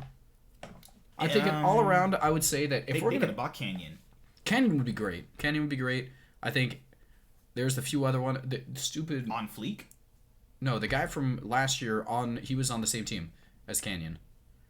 Canyon and what about junglers? Canyon. He was the same. He was the jungler. Damn, what's his name? Hoyt or some shit. Hoyt is the support. No, they only had one jungler. No, they was two junglers. Oh no, that was on Sandbox. Sorry. Good lord. It was Punch. Yeah, Punch is actually pretty. Punch is probably the best backup jungler I've seen on a lot of teams. He's actually still have Flame. Oh my god. What, are you upset? What do you mean? Of course they still have. Wait, Flame should come back to North America. That one does not have Flame. No. I think he's gone, dude. Oh. They dropped him off right before Worlds. He just got kicked off the team. They might have actually. No, I'm not going on that tangent. I'm Naguri, freaking Dade Award player. That was definitely Hillsang. You guys watching the LPL tonight? I am. Because I usually watch it to go to sleep, but I'll watch. I watch the LPL. I've been watching every single pretty much 90% of that since season. It's always been my favorite region. We've watched. Yeah. Well, actually, to be fair, let's go on LPL. What are tonight's games actually? Tonight's games. They said it was IG versus FPX. I'm like, okay, I'll watch that. Yeah, but I think. Wait, this is LCK. What are you even clicking on, dork? Oh my guys, this is what an abusive relationship is like. I do something correct, and yeah, well, you're not doing it right. He's like, you can't give me an orgasm. He talks like this in normal, when I'm with my parents and stuff, he'll still talk like this. It's just his mouth has no way to shut off. I wish it did. He threatened me at Walmart. You deserve to get threatened. Why do I keep you making me type in standing 6 times in a row? Just typing. I was trying to type in schedule and you kept talking, bothering me, so I kept typing in schedule over and over again. Today, Top versus Rogue Warriors. No, all right, okay. No. Oh, thank God. It's LNG versus Fun Plus. These games are pretty bad. Let's be honest here. These games are pretty bad. Oh no, they're gonna have this one tonight. Yes, Xenodrag. No, Xenodrag is not in the league. The fuck? What are you talking about? Well, let's just count this. What are you talking about? What am I talking about? What are you talking about? Who plays tonight? What's today? Today is the 6th, but it's gonna the LPL games happen on the 7th. Oh, okay. Because that's what they usually play at nighttime. Sucks. It's gonna be E-Star's good versus JD. That's gonna be LNG. I mean, has some cool ideas. Only has what is his name? Flandre. Flandre and SFM. Insanely good. Flandre, you literally every time I talked about Flandre, he's so bad. He only played flanking top laners. Flandre and SFM were one of my favorite duos of all time, and it's my favorite region. But it's fun to watch. It's actually fun to watch. Though. You see the highest mechanical level into pro play system you're ever gonna see. You'll never see a region that actually just straight up does that. BLG. Bibli versus Dominus. Yeah, they didn't change Xenodragon's name. Oh, okay. I was confused. I'm sorry, D-Mac. They didn't change Xenodragon's name from that, but still. I think the big thing about it, obviously, E-Star is going to be playing JD. That's probably one of the better games. LNG versus Funplex is going to be fun. Team, I don't know. World Elites kind of sucked for a while. World Elites sucked for a long... Oh, I see what's happening. No one's going to watch Rogue versus Vici. That ends with FPX versus LNG, yes. Yeah, you're right, yeah. Okay. So, I think it's functioned a little bit weird. What's the 8th days games? The 8th? Yeah. These ones, and then it's going to be the top. That's how it works. No. That's when the playoffs start, right?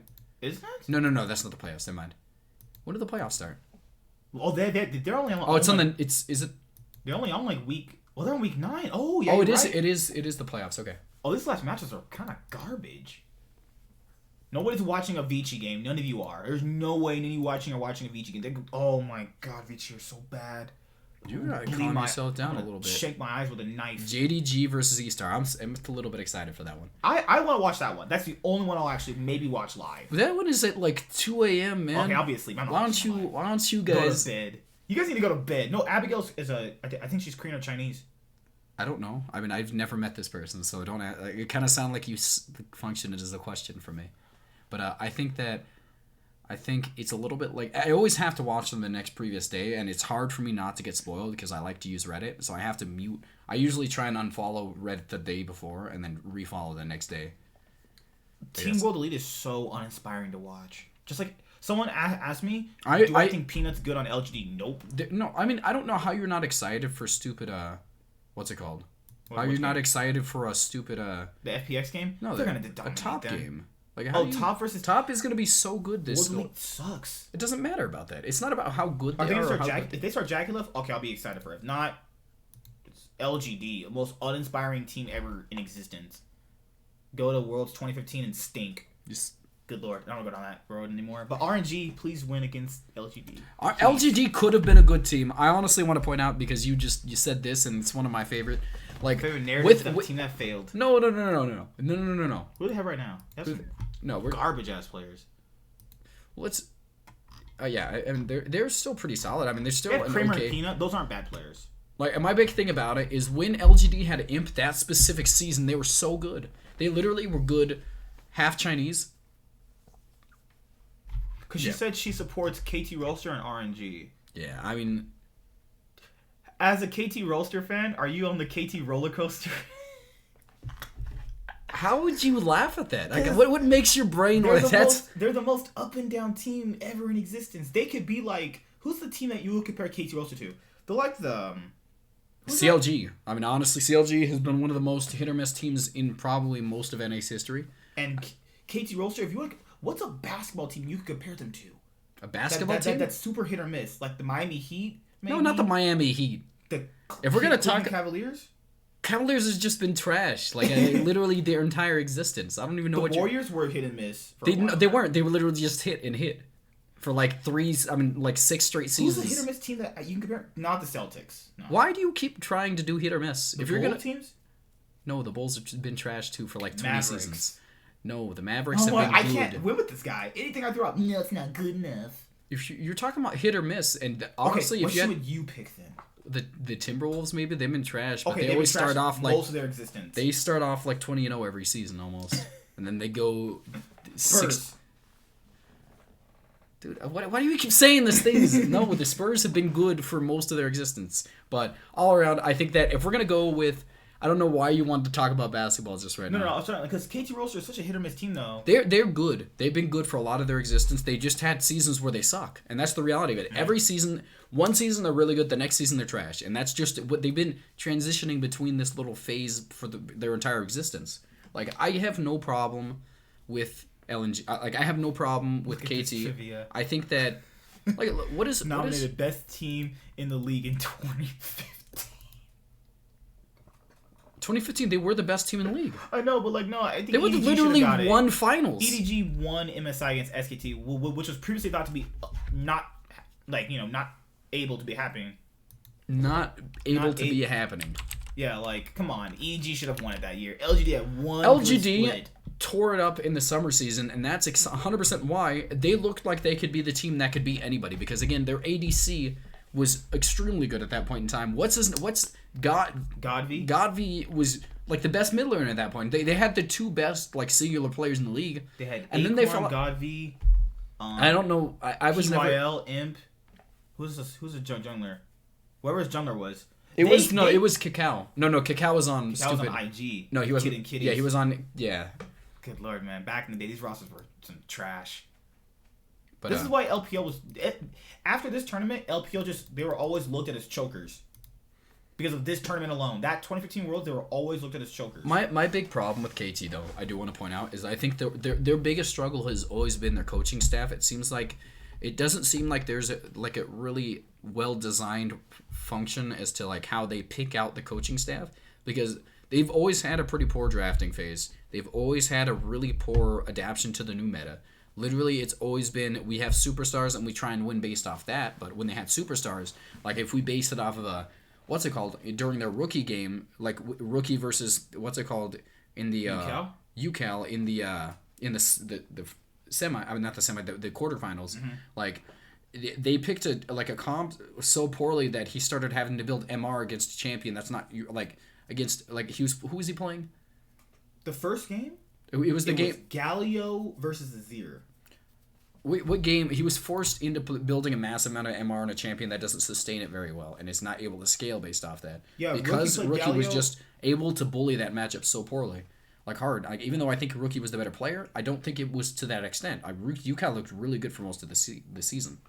Like, I think that point is just mid difference. It's not even mid difference. It's improper. Like they could have won that series if they had a better coaching staff, and I think that is the reality of it. Well, that super team, Mata wanted them to be a bot center team. Smed wanted to be a top center team. They literally, had such a different way of playing the game. I promise you, being really good. If they picked the series with a few different champions a little better, they would have won that series. That's just but they had bad. They were good individually, but they never clicked or synergized well. They did. They almost won Worlds. I don't know what you keep saying. Almost won Worlds. If they would have won one more game, they would have had to beat G2, who the team they almost won against 3-0'd, and then they would have had to play Fnatic, who the team they almost won against 3-0'd. You're telling me they wouldn't have won Worlds if they had won that series? If they had a brain at all. They literally almost won. What do you want from them? The issue with KT is that you also got to factor in they were also 2 hits away from getting 3-0'd as well. What? They were 2 hits away from the Shy. He powered his W with Fiora, and he did 2 hits. They were but it's hard. It's a big difference. They were 2 hits away from being 3-0'd, and then they make a comeback and almost win a series. But I do believe if KT Roaster had beaten IG, they would have actually won Worlds. I think the big thing about that... And I think they keep their super team, though. They kind of cheesed that little split push, and that's the reason you keep saying the 2 hits, but they weren't 100% ahead in that series. It was a really close game beyond that. I think the big thing about it is the Fiora being able to split push so well because the Shy is so good, but they almost lost that series. That's when you know that the Shy is better, because he just completely was starting to destroy Smeb. Smeb didn't look good that season. I think that a Prime Smeb would have been fine against him, but we didn't have a Prime Smeb anymore. I think Smeb has just been on a downward trajectory ever since then. And now he's on the LCK. Yeah, I guess. But yeah, that's been it, guys. I gotta go home, actually. So I want to say thank you to all the people who came out to watch, everybody who, obviously commented. Thank you, D-Mac, Abigail, Josh. Who else commented, actually? It's been just them, right? It was just them. Yeah. Thank you guys for showing up. I'm gonna do a stream after 100 Thieves beats TSM. That's not going to happen. After it might actually. No, I predicted TSM to win 3-1. I think 3-1 is a bit much.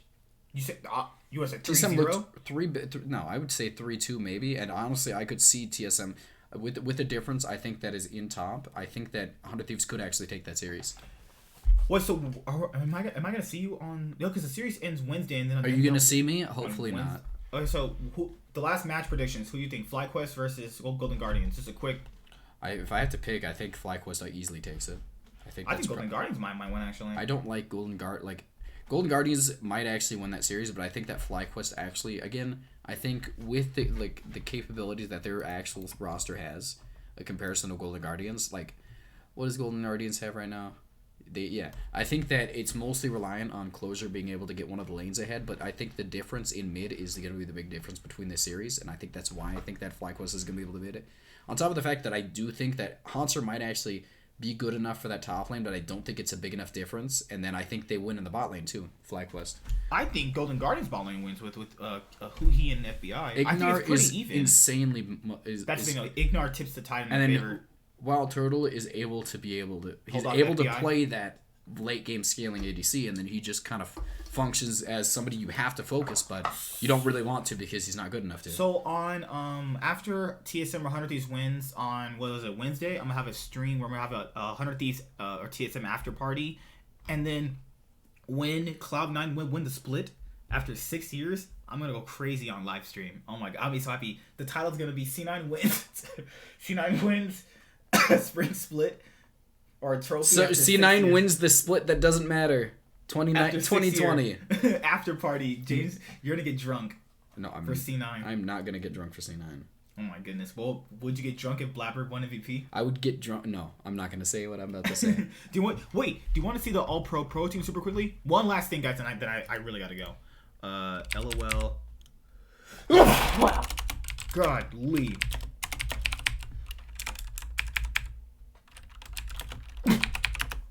You just spit all over I think I'm dying. You just spit all over me, and I want to. Okay, so if you want my honest opinion, I already saw this, but you want to pull it up right now? Just super quickly. Oh Lord. Okay, I'm not logging into my league so you can hack my client and be high elo for once. It loaded up. Yeah, it did. I just backed. All right, so everybody knows the first team. Most people said Someday over Licorice. I agree with you. Second team is Someday, Closer, Jizuke, Bang, and Ignar. Do you agree with that one? No, I don't. I mean, I think that two of these players should be on a different team, as in Closer and Someday should be on the first team. I put Closer there in Jungle 2 for the first place team.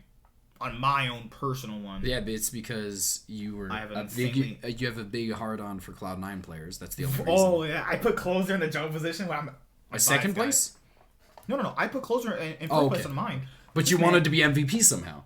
I think so. Oh my goodness. I'm gonna put him at second place, but somehow he's gonna get the MVP vote. Somebody's on second place team, and people want him to be the MVP. I don't think he should be MVP, but I think that if I had to pick somebody that wasn't on Cloud9, it would probably be him. Have a great night, guys. See you later, D-Mac. We'll be streaming more often. People love this, so we'll just keep doing it, honestly. The third place team is Broken Blade, Santorin, Power Vivo, Cody Sun, and Biofrost. Do you agree with that? I think that's probably the best. That is 100% who I'd put in this top lane position. Santorin out for Smithy.